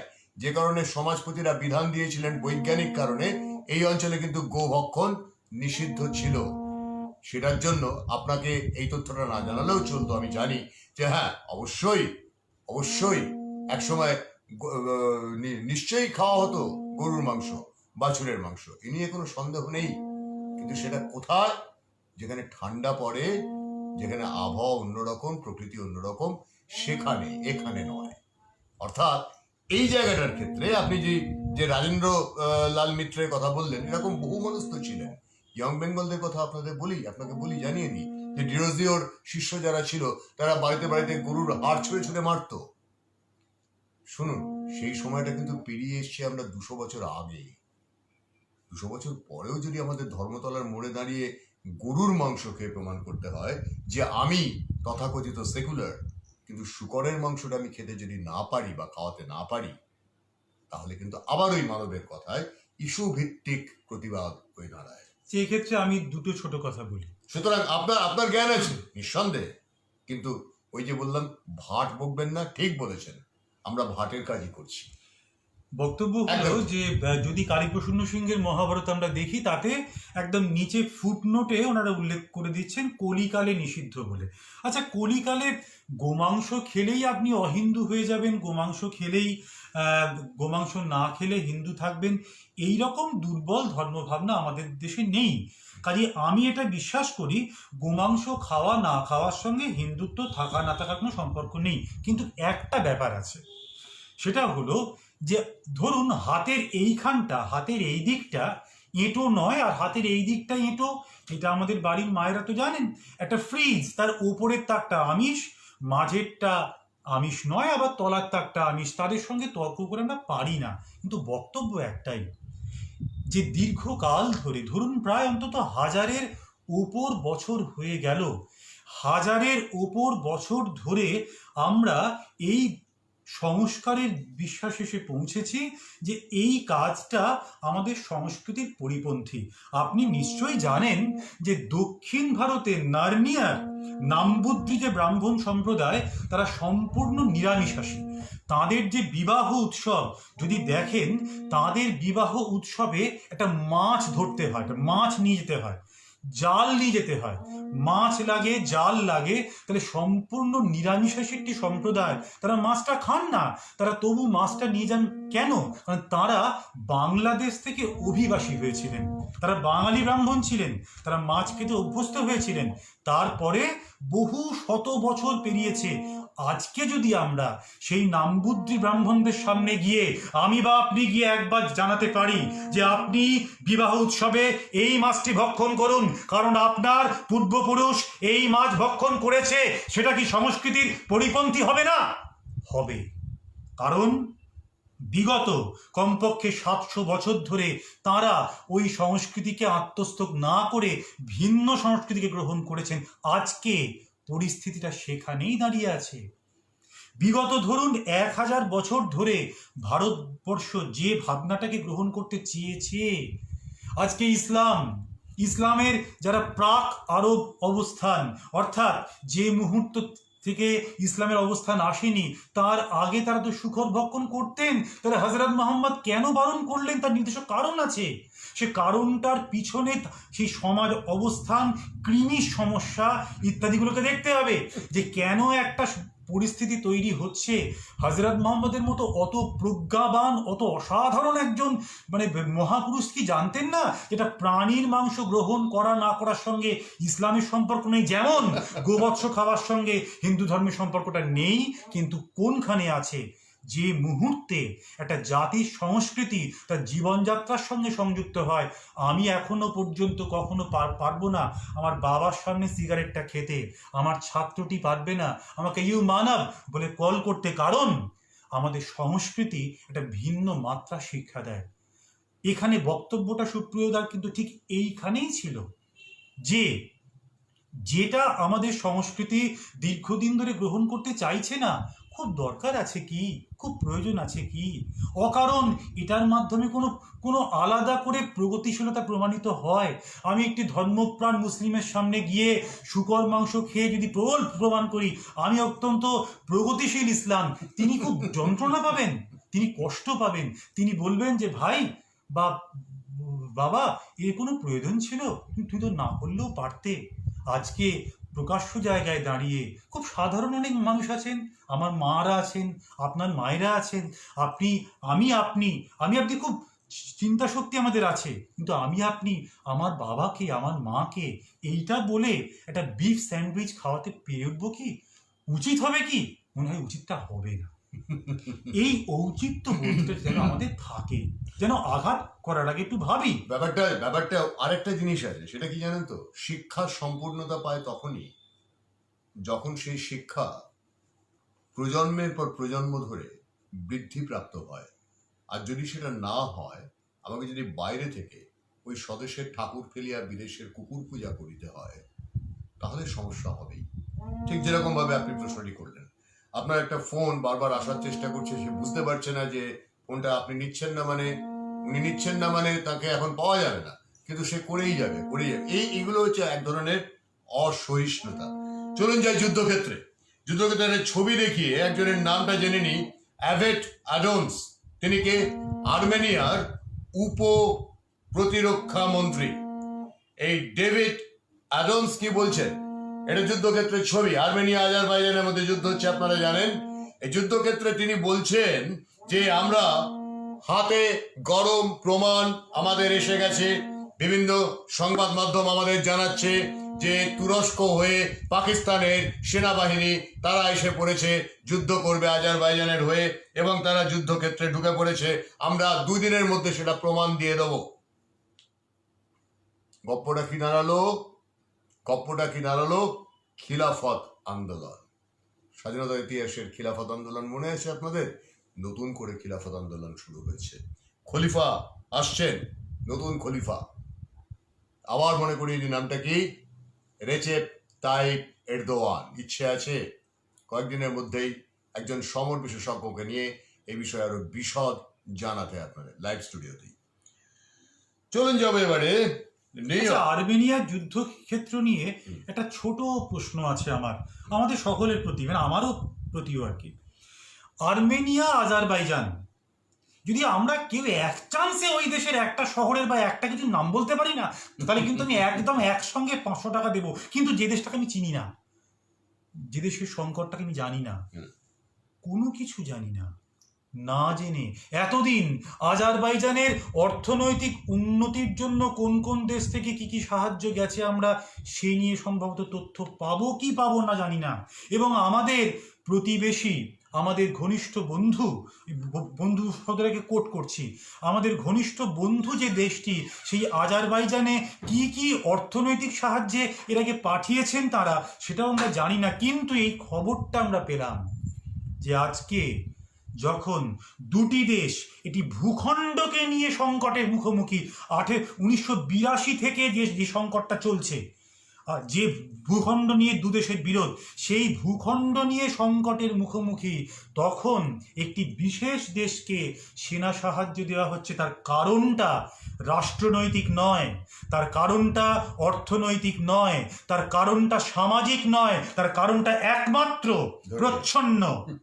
আমি শূন্যস্থানটা রেখে দিলাম, আপনারা জানেন কেন। এই কারণেই বললাম, আমি শুধুমাত্র একজনকে বলছি না, আমরা এইটা খেয়াল করছি না যে সচেতনভাবে শিল্পিতভাবে ওই ভিডিও গেমের খেলা লোকটির মতো আমাদের মাথায় বসিয়ে দেওয়া হচ্ছে খবর নয়, বানানো খবরের মুখোশটা। যেন সতর্ক থাকি। ঠিক একই জায়গা থেকে আবার একটা তথ্য আপনাদের জানাই। সিআইএর প্রাক্তন প্রধান লিওন প্যানেট্টা তিনি মুখ খুললেন কি নিয়ে? ওসামা বিন লাদেন কোথায় তাকে খতম করা হয়েছিল? অ্যাবোটাবাদ। অ্যাবোটাবাদটা কোথায়? ইসলামাবাদ, পাকিস্তানের রাজধানী ইসলামাবাদের একটা অংশ অ্যাবোটাবাদ। সেখানে একটা দুর্গের মতো বাড়িতে এই ব্যক্তিটি থাকতো, ওসামা বিন লাদেন, তার দুটি স্ত্রীকে নিয়ে, বাচ্চা কাচ্চা ইত্যাদি নিয়ে। সেখানে গিয়ে মার্কিন সেনাবাহিনী তাকে খতম করেছিল। এবারে আসুন লিওন প্যানেট্টা কি বলছেন। লিওন প্যানেট্টা বলছেন যে আমরা সমস্ত খবর, পাকিস্তানে যে লুকিয়ে রয়েছে ওসামা বিন লাদেন, লিওন প্যানেট্টার ছবি, ওসামা বিন লাদেন যে পাকিস্তানে লুকিয়ে রয়েছে সে খবরটা আমরা পেয়েছিলাম, কিন্তু আমরা পাকিস্তানকে খবরটা দিইনি। কারণ ব্রিচ অফ ট্রাস্ট। আমরা বিশ্বাস করি না পাকিস্তানকে। আমরা যদি আগে থেকে জানাতাম ওরাও ওসামাকে সরিয়ে দিত সেখান থেকে। মানবের কথার সংযোজন করলাম, একটা বৃত্ত সম্পূর্ণ করে দিলাম। বৃত্ত সম্পূর্ণ করে আপনাদের মনে করিয়ে দিলাম যে দাউদ ইব্রাহিম বম্বে বিস্ফোরণের কুচক্রী, আমরা সবাই খুব ভালো করে জানি সে কোথায় আছে। ছেলের বিয়ে দিচ্ছে, মেয়ের বিয়ে দিচ্ছে, উৎসব করছে, মোৎসব করছে, সবকিছুই হচ্ছে। কিন্তু আন্তর্জাতিক ক্ষেত্রে যখন সে মন্তব্য রাখতে যাচ্ছে পাকিস্তান, তখন বারবার করে বলছে আমরা তো জানি না কোথায় আছে দাউদ ইব্রাহিম। আর কয়েকদিন আগে, মাত্র 1 মাস আগে, পাকিস্তানের সংসদে ওসামা বিন লাদেনকে শহীদ বলে তকমা দেওয়া হয়েছে। তাহলে তাকে কেন বিশ্বাস করে বলা হবে যে তোমার দেশে লুকিয়ে আছে, আমরা মারতে যাচ্ছি? আর মারার পরে কি বলা হয়েছিল? আমাদের সভরেইনটি, আমাদের সার্বভৌমত্বের ওপরে আঘাত হয়েছে এটা। তাই সিআইএর প্রধান, প্রাক্তন প্রধান প্যানেট্টা যখন এই বক্তব্যটি রাখেন তখন খুব আনন্দ হয়। আনন্দ হয় এই জন্য, সত্য কখনো চাপা থাকে না। আজকে যেটাকে বারবার করে মিথ্যা বলে বলা হচ্ছে, আগামীতে সেটাই প্রমাণ হবে আসল সত্যটা কি। যে কারণে আজকে অনুষ্ঠান শুরু করেছিলাম ওই হাথরাস কাণ্ডের ওই ভিডিও দিয়ে, যে ভিডিও হয়তো সংবাদ মাধ্যম দেখাবে না, কারণ তাতে সংবাদ মাধ্যমের স্বার্থ চরিতার্থ হবে না, রাজনৈতিক স্বার্থ চরিতার্থ হবে। কিন্তু রাজনীতি দেখো প্রজন্মের পর প্রজন্মে কি করে পাল্টে যাচ্ছে। রাজনীতি যে কি আশ্চর্যভাবে পাল্টে যাচ্ছে। আমি আরেকবার মহাভারতের দিকে যাব। মহাভারতের যে ঘটনাটি, এই হাথরাস কাণ্ড, নির্ভয়া কাণ্ড বা আমাদের রাজ্যের অনেক না জানা কাণ্ডর পিছন থেকে উঠে আসে বারবার, সেটা হলো কুরুবংশের রাজসভায় এক সর্বাঙ্গ সুন্দরী যজ্ঞাগ্নি সম্ভূতা তৎকালীন ভারতের শ্রেষ্ঠতম নারীর চূড়ান্ততম অপমান, এবং সেই সময়ে সভাস্থ পুরুষের মধ্যে অধিকাংশই নীরব। সব থেকে আশ্চর্য লাগে আমাদের, আমরা আজকের দিনে দাঁড়িয়ে বুঝতে পারি না যে পিতামহ ভীষ্ম তিনি পর্যন্ত বলছেন যে বৎসে ধর্মের গতি অত্যন্ত সূক্ষ্ম এবং কূট। তিনি কি বোঝাতে চাইছেন? কোন সেই ধর্ম যা নারীর সম্ভ্রমহানির সামনেও চুপ করে দেয়, সে কথা বলতে পারে না? আমার বক্তব্য একটাই, যদি স্বীকার করছেন, যে স্বীকারটা হয়তো করতে চাইছেন না তার পরবর্তী প্রজন্ম, অর্থাৎ ধৃতরাষ্ট্র, যিনি এটা স্বীকার করতে চাইছেন না যে তিনি একদেশদর্শিতার চূড়ান্ত পর্যায়ে পৌঁছেছেন, তার পরের প্রজন্ম দুর্যোধন, তিনি কি করলেন? তিনি উরু থেকে কাপড়টা সরিয়ে দেখালেন যে তুমি এখানে এসে বসো। তাকে সেটা বললেন কে? দেখিয়ে দিলেন কে? কর্ণ। তাহলে এইটা কি এসে যাচ্ছে যে প্রজন্ম থেকে প্রজন্মান্তরে আমরা সভ্য হওয়ার দিকে এগোচ্ছি, নাকি সভ্য শব্দের আগে একটা অযুক্ত হচ্ছে, একটা অপ্রত্যয় যুক্ত হচ্ছে? সঞ্জয় সোম, ধন্যবাদ আপনাকে।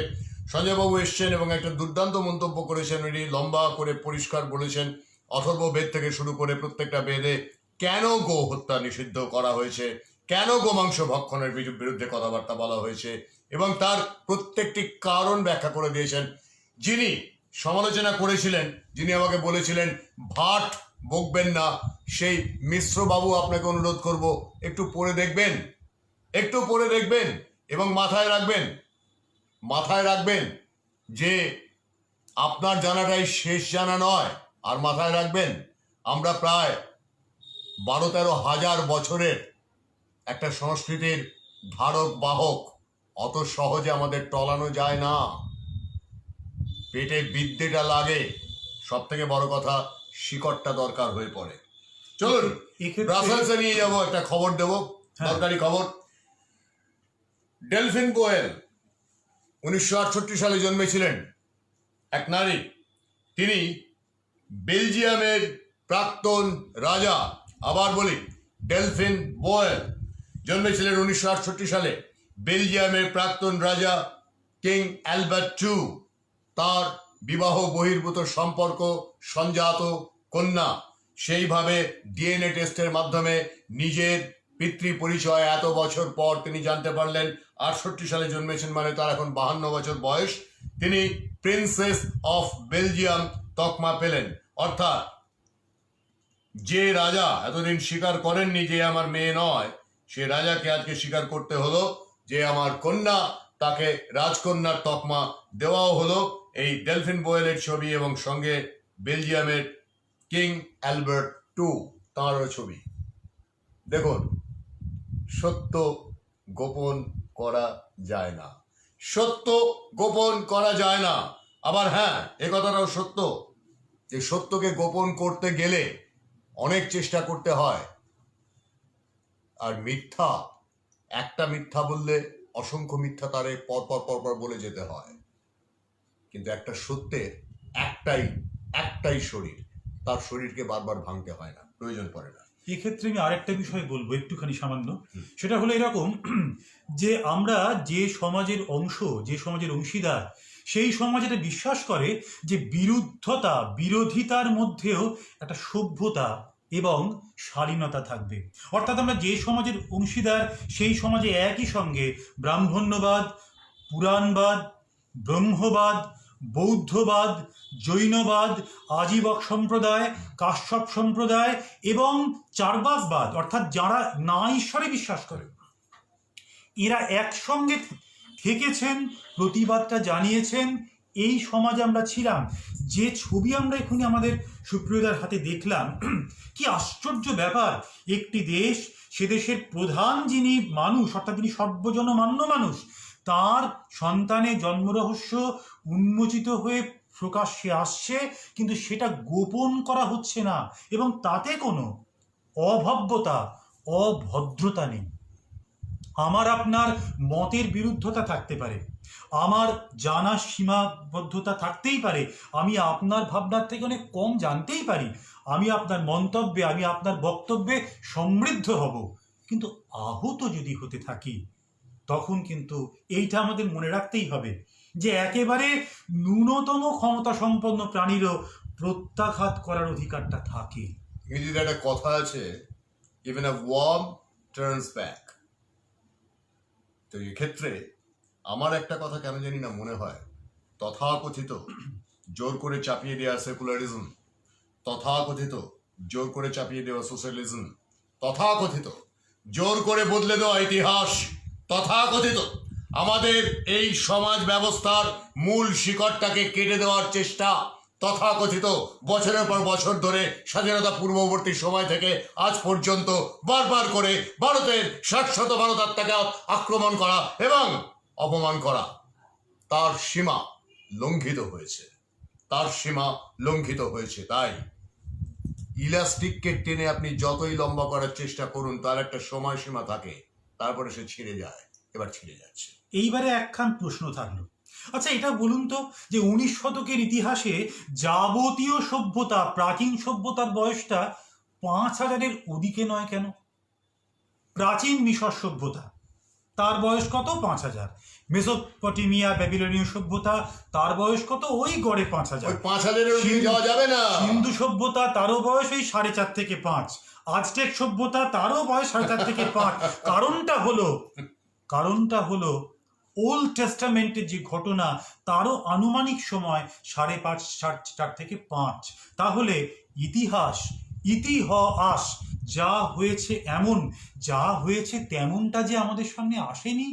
আমাদের যে জানানো হয়েছে সচেতনভাবে যে দ্বারকা নগরীর ওই অবস্থানটা কাল্পনিক, কিন্তু আজকে যখন কার্বন ডেটিং এ প্রমাণ হয়ে যায়, যখন আপনাদের জন্মাষ্টমীর দিন আমি অনুষ্ঠানে স্পষ্ট করে বলেছিলাম যে কার্বন ডেটিং এ যখন প্রমাণ হয়ে যায়, যখন স্পষ্ট করে বুঝতে পারা যায় যে 10,000 9,500 বছর আগের সেই স্থাপনাগুলো যা সমুদ্রের নিচে রয়েছে, তাহলে মহাভারতের সময়কাল যদি 9,500 বছর হয়, রামায়ণ তারও পূর্ববর্তী সময়, তাহলে এই যেটা চলে আসছে এত হাজার হাজার বছর ধরে। এবারে আপনাকে প্রশ্ন করি, সঞ্জয় মিশ্র মহাশয়, আপনি কে হরিদাস পাল? আপনি আমাকে হরিদাস পাল বললেন তো, আপনি কে হরিদাস পাল? হরিদাস বড় ভক্ত মানুষ ছিলেন, জানেন তো। হ্যাঁ, সিরিয়াসলি। এমনকি যে মানুষটি চৈতন্যদেবের সঙ্গে যুক্ত হয়ে সেই সময়ে 22 বাজারে তিনি 22 কোড়া পর্যন্ত খেয়েছেন, কিন্তু কখনো তিনি তার ভক্তি উচ্চারণটা করতে ব্যাহত হননি। তার নামটাও কিন্তু হরিদাস ছিল। আমরা নিঃসন্দেহে হরিদাস, এতে কোনো, আমি হরিদাস হয়ে খুব খুশি। যদি আপনি একবার মিহির সেনের বন্দর কথা বইটি দেখেন, তাহলে দেখবেন তিনি আর্কিওলজিক্যাল প্রমাণ দিয়ে দেখাচ্ছেন গুজরাটের এই পুরো অঞ্চলটাতে 86খানা বন্দর ছিল। 86খানা বন্দর ছিল। একবার কি দেখেছেন যে কৃষ্ণ যাদেরকে মারে তার মধ্যে একটা হলো কেশি, অর্থাৎ সে হলো একটা বুনো গাধা, আর সেই বুনো গাধাটা আজও পাওয়া যায় ওই কচ্ছের রণ অঞ্চলটাতেই। ওই লোকটা যেটা খেতে ভালোবাসে তালের রস, ওই কচ্ছের রণ অঞ্চলে টানা ওই তাল গাছের জঙ্গলগুলো রয়েছে। এবং দ্বারকায় যারা থাকতেন তারা নৌচালন পটু, অর্থাৎ সেখানে বারবার যাওয়া যেত। আরেকটা কথা, সেখানে বলছেন যে বৎসরান্তে ধুন্ধু উপদ্রব করে। ভুজে বিখ্যাত ভূমিকম্প আজও আমাদের মনে আছে, অর্থাৎ ওই অঞ্চলটা, ধুন্ধু এক দৈত্য যে মাটি কাঁপায়, তাহলে বৎসরান্তে ধুন্ধু উপদ্রব করে, অর্থাৎ ওই অঞ্চলটা ভূমিকম্প প্রবণ। বক্তব্য একটাই যে এটার সত্যতা আমরা জানি না, কিন্তু সত্যতা কি যাচাই করার সময়টা আজও আসেনি। প্লেটো তার বইতে লিখে দিচ্ছেন 9টি জলের ফটক দিয়ে তৈরি করা আটলান্টিস সভ্যতার কথা। তাই নিয়ে ডিসকভারি চ্যানেল রাত্রি 11টার পর হিস্ট্রিতে অসাধারণ প্রোগ্রাম করছে যে আটলান্টিসের অবস্থান কি সত্যিই ছিল নাকি ছিল না। আর হরিদাস সিদ্ধান্ত বাগীশের মতো মানুষ যখন পুরাণের সময়কালের বিচার করতে চান, নহুস, মান্ধাতা, এই নামগুলো বারবার আসছে। আজও দেখবেন তিব্বতে গুরলা মান্ধাতা এই নামে গুম্ফা রয়েছে। তাহলে মান্ধাতা এই নামটা দীর্ঘকালীন, খুব ব্যাপ্ত। যে কারণে আমরা বলি মান্ধাতার আমলের ব্যাপার, পুরনো কোনো কিছুকে। আরে মশাই, সোজা করে দেখুন না, 5,000 বছরের ওপারে কোনো কিছুই গ্রহণযোগ্য নয়। কেন? আব্রাহামিকরা স্থির করে দিলেন, তারা সময়টা বেঁধে দিলেন যে 5,000-এর ওদিকে যেটা, সেটা অ্যাকসেপ্টেবল নয়। তো আজকে যে ভাই বিজ্ঞান প্রযুক্তি উন্নত হচ্ছে, মঙ্গল গ্রহে যাচ্ছে মানুষ, যাওয়ার চেষ্টা করছে, চাঁদে চলে গেছে মানুষ, অনেক কিছু করছে। এই তো কদিন আগে একটা খবর দেখলুম যে মহাকাশে যে স্পেস স্টেশন রয়েছে, সেখানকার স্পেস স্টেশনের বাসিন্দারা কিভাবে ভোট দেবেন তাই নিয়ে রীতিমতো আলোচনায় চলছে, এবং তাদের ভোট দেওয়ার ব্যবস্থাও করা হচ্ছে। অর্থাৎ এতটা এগিয়ে গেছি, আর ওই 5,000-এর ব্যারিয়ারটা পেরোতে পারবো না, ওইখানেই আটকে থাকবো। আটকে গেছি আমরা অনেক জায়গাতে। যে এটা তো হতে পারে না। এই প্রজন্মের আলোচনাটাতে আমরা যদি আসি, তাহলে দেখবো আটকে গেছি কোনখানে জানেন? যে মুহূর্ত থেকে পুরুষ ঠিক করে ফেললো যে নারীর শারীরিক শক্তিটা কম বলে সে মানসিক দিক থেকেও কম, সেই দিন থেকে, সেই মুহূর্ত থেকে সম্ভবত নির্যাতনের ভাবনাটা শুরু হয়ে গেল। যেহেতু সে নিজে ঠিক করে দিল, দেখুন শারীরিক অপমান, আপনাকে কেউ প্রচণ্ড মারলো, আপনি চিকিৎসা করলেন, সুস্থ হয়ে গেলেন, কিন্তু একটি নারীকে কেউ ধৃষ্ট করলো, অর্থাৎ তাকে যেভাবে আমরা জমিতে লাঙল দিই ওইভাবে তাকে চিরে ফেলা হলো। সেই মুহূর্তে সেই অপমানটা তারা শরীরে থাকে না। কারণ কি জানেন, নারীকে নিজেকেও শেখানো হয়েছে যে তোমার অবস্থানটা কেবলমাত্র চামড়ায়। আজও দেখবেন টিভিতে বিজ্ঞাপন দেয় তোমার মলাটটি ললাট, অর্থাৎ ফেয়ার অ্যান্ড লাভলি মাখো, তোমার রংটি যদি তোমার চামড়াটি চকচকে হয় তবে তোমার গুরুত্ব বাড়বে। এই যে প্রজন্ম থেকে প্রজন্মান্তরে পরিবর্তিত হলেও আজও আমার আপনার মাথার মধ্যে রয়ে যাচ্ছে কিন্তু যে নারীর নারীত্বটাকে অবমানিত করতে পারলে সে অপমানিত হয়। এই ভাবনা কতদিন চলবে, কতদিন? বন্ধুরা, আজকের অনুষ্ঠান দীর্ঘায়িত হচ্ছে। গতকাল আরো দীর্ঘ হয়েছিল, কোনো অসুবিধা হয়নি, আপনারা ছিলেন।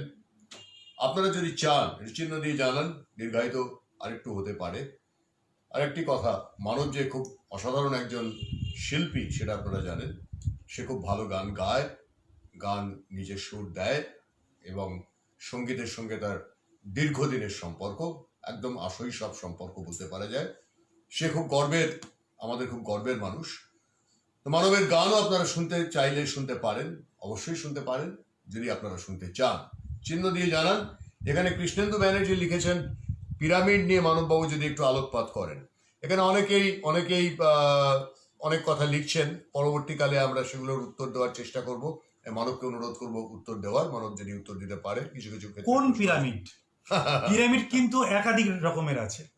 যদি দেখেন মিশরের বিখ্যাত পিরামিড, তার স্ট্রাকচার, তার গঠন এক। আর যদি আজটেক সভ্যতার দিকে যান, তারা তো উল্টো পিরামিড তৈরি করতেন। যদি আপনি মাচু পিচ্চুতে গিয়ে দেখেন, দেখবেন সেখানে অন্য রকমের গঠন তৈরি হতো। আমি কালকেও, আপনি যিনি বলেছেন তাকে ধন্যবাদ ভাই, কালকেও আমি জানেন ঘটনাচক্রে গতকালও আমি ওই সার্চ করছিলাম যে পিরামিডের গঠন নিয়ে একদম নতুন, একেবারে সম্প্রতি আরও একটি ভাবনা তৈরি হয়েছে। কি আশ্চর্য ব্যাপার, কি আশ্চর্য গণনা! বছরের নির্দিষ্ট সময়ে গিজার, খুফুর পিরামিডের দুটি প্রান্ত যদি এইভাবে আমরা দেখি, এই প্রান্ত থেকে আসা নক্ষত্রের আলো, এই প্রান্ত থেকে আসা নক্ষত্রের আলো এইভাবে এসে মাঝখানে মিলে যাচ্ছে ফারাওয়ের রাখা কবরের ওপর। এই অসাধারণ গণনা তারা করতে পারলেন কি করে? গতকালকেও আমি দেখছিলাম সায়েন্স নিউজে, নেচার নিউজের মধ্যে খুঁজতে জটিল মহাকাশের নক্ষত্রদের অবস্থান সম্পর্কিত একটি যন্ত্র, ছোট্ট এইটুকু যন্ত্র, সেটি বর্তমানে পাওয়া গেছে। সমুদ্রগর্ভে ছিল, তোলা হয়েছে, জং পড়ে গেছে।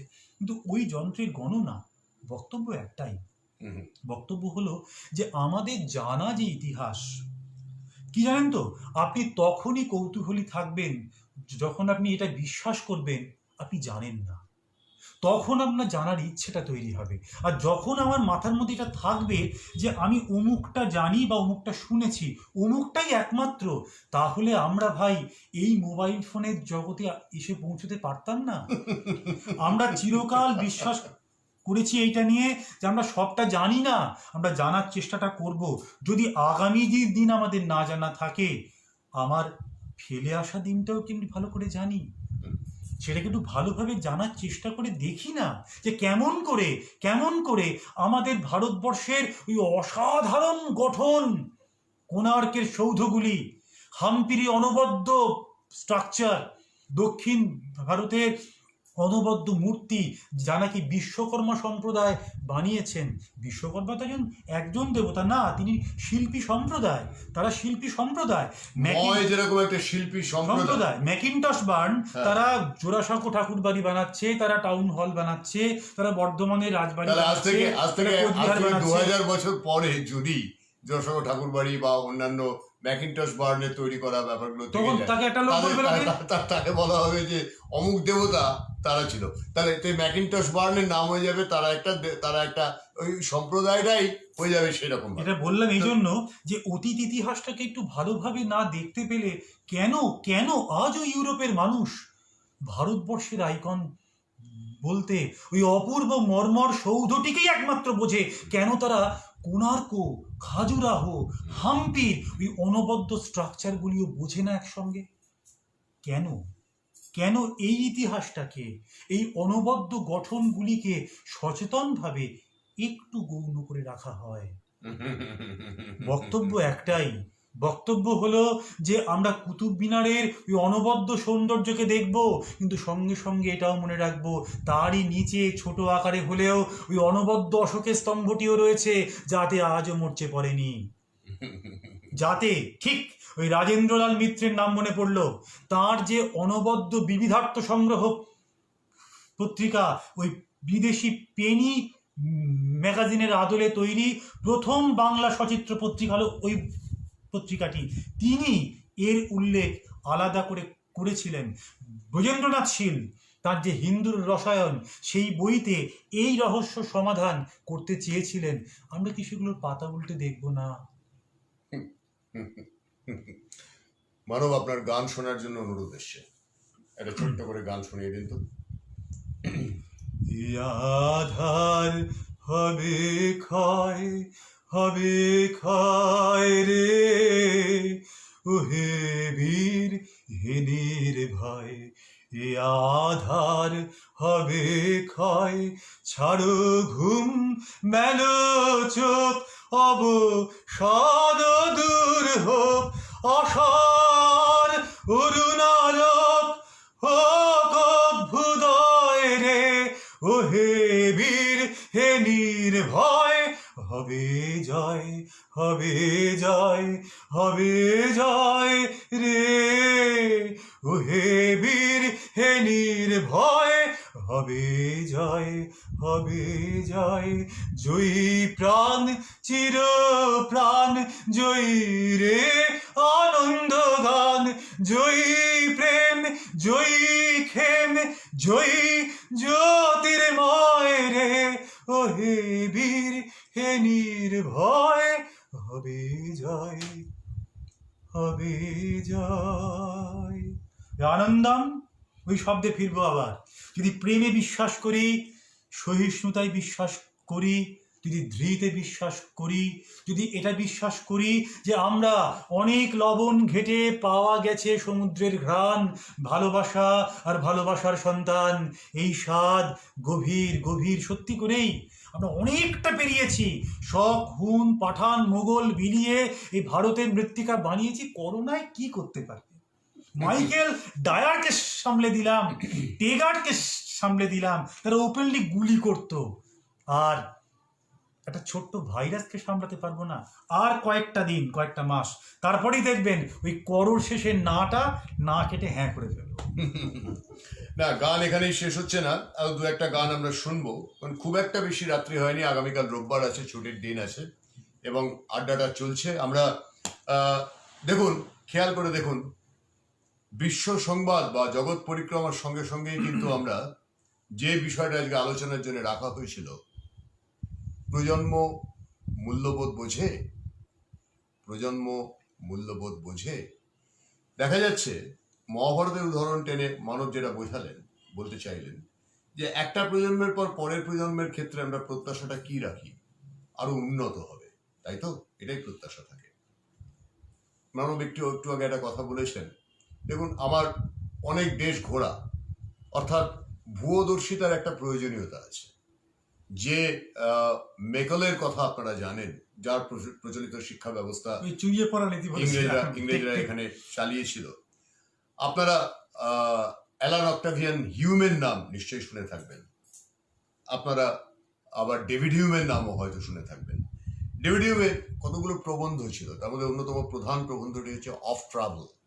এই অফ ট্রাভেল প্রবন্ধে তিনি বলছেন যে শিক্ষা সম্পূর্ণ করতে গেলে তোমাকে একটা বয়সে বেরিয়ে পড়তে হবে, অর্থাৎ প্রব্রজ্জায় যেতে হবে। এই প্রব্রজ্জার কথা আমরা কোথায় পাচ্ছি মানব? আমরা এই প্রব্রজ্জার কথা পাচ্ছি আমাদের প্রাচীন ভারতে যাবতীয় সংগঠনের সঙ্গে প্রব্রজ্জা মিলে যাচ্ছে। কেন মিলে যাচ্ছে? একজন রাজপুত্রকে পর্যন্ত বলা হচ্ছে তুমি যখন সিংহাসনে আরোহণ করবে তারপরে তো তোমার উপর দায়িত্ব পড়ে যাবে, তুমি তখন রাজা, এবং রাজা যখন হয়ে যাবে তখন তোমার জীবন সংশয়ও হবে। অতএব তার আগে তোমাকে একটু ঘুরে বেড়াতে হবে, দেখতে হবে, দেশ দেখতে হবে, মানুষ দেখতে হবে, বুঝতে হবে। এই যে ভুয়োদর্শিতা কিন্তু অনেক কিছু দেয়। মানব, একটু আগে আপনি একটা ভুল উচ্চারণ করেছেন, কিছু কিরকম? মনে করবেন না যদি বলি, এটা মাচু পিচ্ছু না, মাচু পিচ্ছু। আচ্ছা, হ্যাঁ, ঠিক ঠিক ঠিক ঠিক। ওটা মাচু পিচ্ছু। মজার ব্যাপার। আবার গান শুনতে চাইছেন কৃষ্ণা দীক্ষিত, আপনি শুনতে পাননি, মানব কিন্তু গেয়েছেন হবে জয়। মানব আরেকটা গান যেটা সবাই শুনতে চাইবেন বা আপনার গাইতে ইচ্ছে করছে। কেন এ হিংসা দেশ, কেন এ ছদ্মবেশ, কেন এ মান অভিমান, ভিতর ভিতর প্রেম পাষাণ হৃদয়ে, ভিতর ভিতর প্রেম পাষাণ হৃদয়ে, জয় জয় হোক তোমারি, বরিশ ধরা মাঝে শান্তির বাড়ি। এই গানটা রবীন্দ্রনাথ লিখছেন যখন তার বয়সটা খুব কম। এই গানের ধরনে ঠাকুর বাড়িতে আরও অনেক গান তৈরি হয়েছিল, এবং এই গান জ্যোতি ঠাকুর পাশে হারমোনিয়াম বাজাচ্ছেন, তার বাবা শুনছেন, রবি ঠাকুর গাইছেন। এই গানের চলনে আরেকটা ছোট্ট গানের দু লাইন গাই, এই মাস্টারমশাইয়ের মানে দাক্ষিণ নামের সব গান পাওয়া। দয়া ঘন তোমা হেন কে হিতকারী, সত্যেন্দ্রনাথ ঠাকুরের গান। এ কি অদ্ভুত! দেখুন, এই যে এক্ষুনি সুপ্রিয়তা বললেন না, প্রজন্ম, এই জোড়াসাঁকো ঠাকুর বাড়ি হাতে কলম নিয়ে, হাতে কলমে দেখিয়ে গেছে যে প্রজন্ম থেকে প্রজন্মান্তরে যদি সঞ্চারিত করতে চাও তাহলে ইতিকে সঞ্চার করো, ইতিকে। আজকে কত, আমি একটু হ্যাঁ। দেখুন, আমরা কি বলি, ইতিবাচকতার কথা বলি। আমরা আজকে 197তম দিন ধরে কি বলে আসছি, ইতিবাচকতায় আস্থা রাখতে বলছি। আমরা কি করেছি এতদিন ধরে, আমরা কিন্তু ভয় পাইনি, আমরা বিশ্বাস রেখেছি, আস্থা রেখেছি যে আমাদের নিজস্ব, তার উপর। সেটা কিসের কথা বলে? আনন্দের কথা বলে। আনন্দধ্যব খল্লিমানি ভূতানি জায়তে, আনন্দম জাতানি জীবানি, আনন্দম প্রায়ন্ত ভীষণ ভীষণতি। আমরা দুঃখের জন্য কোনো কাজ করি না, আনন্দের জন্য করি। যা কিছু করি আনন্দ পাওয়ার জন্য করি, ইতির জন্য করি। ইতিবাচকতায় বিশ্বাস রাখলে আপনি আছেন, নইলে নেই। তাই আমাদের পরিবারের আজও কেউ করোনা সংক্রমিত হননি। মানব, তখন রবীন্দ্রনাথ শিলাইদহে সাজাদপুরে বেশ ঠিকঠাক জমিদার। বলেন্দ্রনাথ ঠাকুর, বলু ঠাকুর মারা গেলেন। প্রথম সংকটের মুখোমুখি হচ্ছেন এই মানুষটি। এইবারে একটা গোলমাল শুরু হলো। কিরকম গোলমাল, যার সামনে আমরা প্রায় পড়ি, এক্ষুনি কেন বলছি বুঝতে পারবেন। তখন দেবেন্দ্রনাথ দেখলেন যে বলেন্দ্রনাথের স্ত্রী সাহানা দেবী, তাকে সাহানা দেবীর বাবা নিয়ে গেলেন এলাহাবাদে পুনর্বিবাহ দেবার জন্য। বিবাহটি আটকাতে হবে। নির্দেশটা কার? দেবেন্দ্রনাথের। কি কারণে? ঠাকুর বাড়ির বউয়ের আবার বিয়ে হবে, সেই বিয়ে আটকাতে যাবেন কে? খুব কষ্ট হচ্ছে বলতে রবীন্দ্রনাথ ঠাকুর। গিয়ে এলাহাবাদে হোটেলে উঠলেন, নানাভাবে বুঝিয়ে নিয়ে এলেন, এইখানে নিয়ে এলেন, আর ওই সময়ে একটা গান লিখলেন। সুপ্রিয়দা আজকে কথা শুরু করেছিলেন এই বলে যে আমরা প্রজন্ম থেকে প্রজন্মান্তরে মূল্যবোধের কোনটাকে বয়ে নিয়ে যাব। ভুবন সংবাদের ভুবন পরিক্রমার পরে যখন আমি আমার সিংহদুয়ার থেকে আমার খিড়কির সামনে আসব, তখন আমি হাতে কি নিয়ে আসব? এই মানুষটি ওই চূড়ান্ত সংকটে, যে সময় যে কাজটা করতে ইচ্ছা করছে না তবু করতে হয়েছে, তখন কি লিখছেন? কোন গান? একটু শুনি গানটা। সংকটে সম্পদে থাকো কল্যাণে, থাকো আনন্দে, নিন্দা অপমানে, সবারে ক্ষমা করে থাকো আনন্দে, চির অমৃত নির্ঝর শান্তি রস পানে, সদা থাকো আনন্দে, জাগ প্রাতে আনন্দে, কর কর্ম আনন্দে। সন্ধ্যায় গৃহে চলো হে, আনন্দ তানে সদা থাকো আনন্দে। উপরে নয়, যে সময় সব থেকে সংকটে তখন নিজেকেও বলছেন এই এক কথায় হাতরাসের ওই নির্মম সত্যের মুখোমুখি হয়ে এক কথা যেন তো বলি একবার, যে যে দেখুন, যদি আমার সঙ্গে ধরুন কোনো কারণে আপনার খুব কলহ হলো, এবার দিন ওই সময়টা আমরা শুধু মনে পড়ে কি গোলমাল হয়েছে আপনার সঙ্গে, কবে আপনি কি বলেছেন, কি গোলমাল হয়েছে, আপনি কতটা খারাপ, একবারও মনে করি যদি আমার সঙ্গে আপনার সম্পর্কে দিন 100 হয়, কলহ হয়েছে 3 দিন, কলহ হয়নি 97 দিন, ওই 97টাকে মনে করব নাকি 3টাকে মনে করব? এটা গোটা দেশ, এটা গোটা রাজ্য, এটা গোটা রাজ্যের সামাজিক অবস্থান, এটা গোটা দেশের সামাজিক অবস্থান একটা ঘটনা দিয়ে চিহ্নিত করা যায়? তাহলে আমাদের কারো ঘর, কারো গ্রাম, কারো শহর কি বাঁচবে যে শহরে গ্রামে কোনো জায়গাতে কোনো না কোনোভাবে আমাদেরই অসাবধানতায় নারীর লাঞ্ছনা হয়ে যাচ্ছে না? তাহলে কি আমাদের এটা স্বীকার করে নিতেই হবে আমাদের সকলের গ্রাম, সকলের রাজ্য, সকলের শহর, প্রত্যেকের দেশ চূড়ান্ত অরাজক? তার মানে আমাদের এই মুহূর্তে এই হিসাবে দেখতে গেলে প্রতিটি রাজ্যের, প্রতিটি দেশের শাসককে পদত্যাগ করতে হয়। আমি আসতে চাইছি এইখানে যে ঘটনা সেগুলো নির্মম, সেগুলোর প্রকৃত বিচার শাস্তি হওয়া দরকার, কিন্তু এইটা যেন ভুলে না যাই, ওটাই একমাত্র নয়। তার পাশাপাশি আরেকটা গুরুত্বপূর্ণ বিষয় হচ্ছে সবকিছু শুধুমাত্র রাজনীতি দিয়ে আর তু ম্যায় দিয়ে বিচার করার এই যে প্রবণতা, এই প্রবণতা বন্ধ হোক। সবটা মিলিয়ে পুরো জিনিসটাকে যদি আমরা না দেখতে পারি, সার্বিকভাবে না দেখতে পারি, তাহলে অন্ধের হস্তি দর্শনের বাইরে আর কিছু হবে না, আর কিছুতেই কিছু হবে না। আমরা অনুষ্ঠান শেষ করব। আপনাদের সকলকে ধন্যবাদ বলবো। যার নিজের দেওয়ালে এই অনুষ্ঠানটি শেয়ার করুন, অন্যদের জানান, কারণ সত্যনিষ্ঠ, নির্ভীক এবং সর্বোপরি মানুষের সংবাদ মাধ্যমের সঙ্গে থাকার অর্থ হচ্ছে আপনি নিজেকে মানুষ বলে প্রমাণ করছেন, না মানুষ বলে নয়। আর হ্যাঁ, রাজনীতির কচকচির বাইরে বেরিয়ে আমরা যে কাজটি করি সেটা কিন্তু আমার এই পাঞ্জাবি রঙের মতো হলুদ সাংবাদিকতা নয়। আপনারা সে কথা জানেন, এতদিন ধরে সেটা প্রমাণ হয়ে গেছে, 197 দিন ধরে।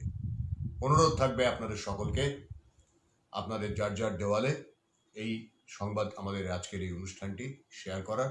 অনেকেই বলছেন মানবকে আবার আনতে হবে। হ্যাঁ, আগামীকালও মানব থাকবেন, আর আগামীকাল পরিবার কথাটা আমি যেহেতু গ্রামে যাব বলে, গ্রাম থেকে যদি সিগন্যাল পাই করব, আর যদি করতে না পারি সেক্ষেত্রে চেষ্টা করবো একটা রেকর্ডেড ভার্সন দেওয়ার, বা গ্রামের মানুষরাকে কি বলছেন সেটা শোনানোর, আপনাদের জানানোর।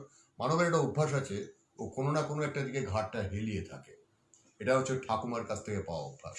দেখবেন এই ভিডিওটা অনেকেই লিখছেন যে হ্যাঁ, কোনো একটা দিকে ওর কিন্তু পক্ষপাত আছে। এটা মনে রাখতে হবে, এটা ওর পক্ষপাত আছে। ওর হয় দক্ষিণপন্থী আর নইলে বামপন্থী, ও কখনো মধ্যপন্থী নয়, কখনো মানে উত্তম নিশ্চিন্তে চলে অধমের সাথে, তিনিই মধ্যম যিনি থাকেন তফাতে।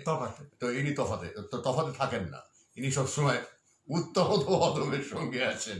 তো মানব, অনুরোধ করবো একটা, আগামীকাল মানব আবার থাকবেন আমার সঙ্গে অনুষ্ঠানে। আগামীকালও একটু অন্যরকম কালকেও হবে। আজকে শেষে একটা গান শুনতে এরপরে কি আর কোনো গান হয়? হতে পারে, এরপরে এই মানে আসলে এই কথাগুলোর পরে অন্য কোনো গানে পৌঁছানো খুব শক্ত ব্যাপার। তবুও আমি দেখছি, ভেবে নেওয়া যাক কি করা যেতে পারে। আচ্ছা, সামনে তো একদম গানের খাজানা ঘর রয়েছে, মানে কেউ না কেউ তো আসছে। সে শারদলক্ষ্মী হোক, সে আমাদের উমা হোক, সে যেই হোক না কেন, তাকে আমি যে রূপে গ্রহণ করি না কেন, আমরা তো উপাসনা করি ঘটস্থ জলটির, প্রতিমার তো নয়।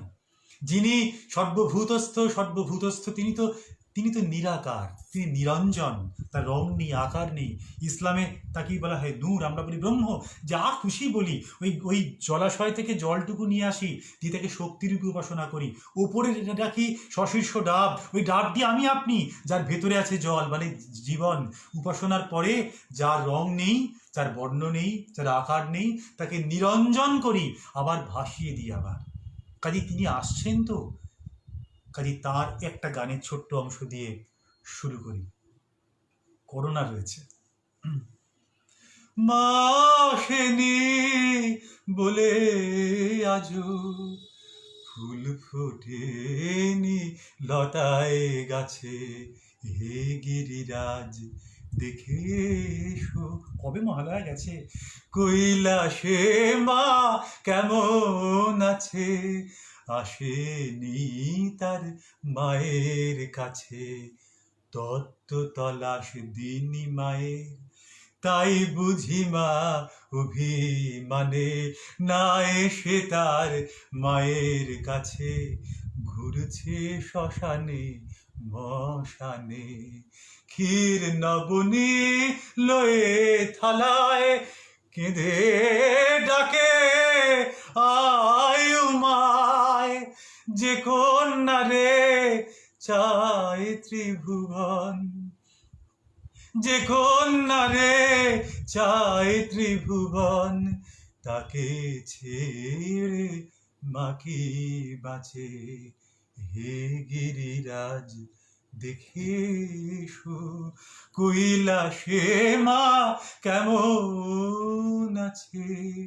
আসেনি তার মায়ের কাছে। হাতরাশি হোক, নির্ভয়াই হোক, যাই হোক, যদি এইরকম আমাদের সমাজ করে রাখি, মা বলুন মেয়ে বলুন আর আসবে না আমাদের কাছে। ঠিক। সকলে ভালো থাকুন, দেখা হচ্ছে আগামীকাল। সময় বলতে পারছি না, কিন্তু রাতের অনুষ্ঠানে মানবকে নিয়ে 8টার সময় আসার চেষ্টা করবো। যদি দেরি হয় সেটাও জানিয়ে দেবো। সকলকে আনন্দম, ধন্যবাদ, নমস্কার, শুভরাত্রি, সম্পা খায়ের বিদায়।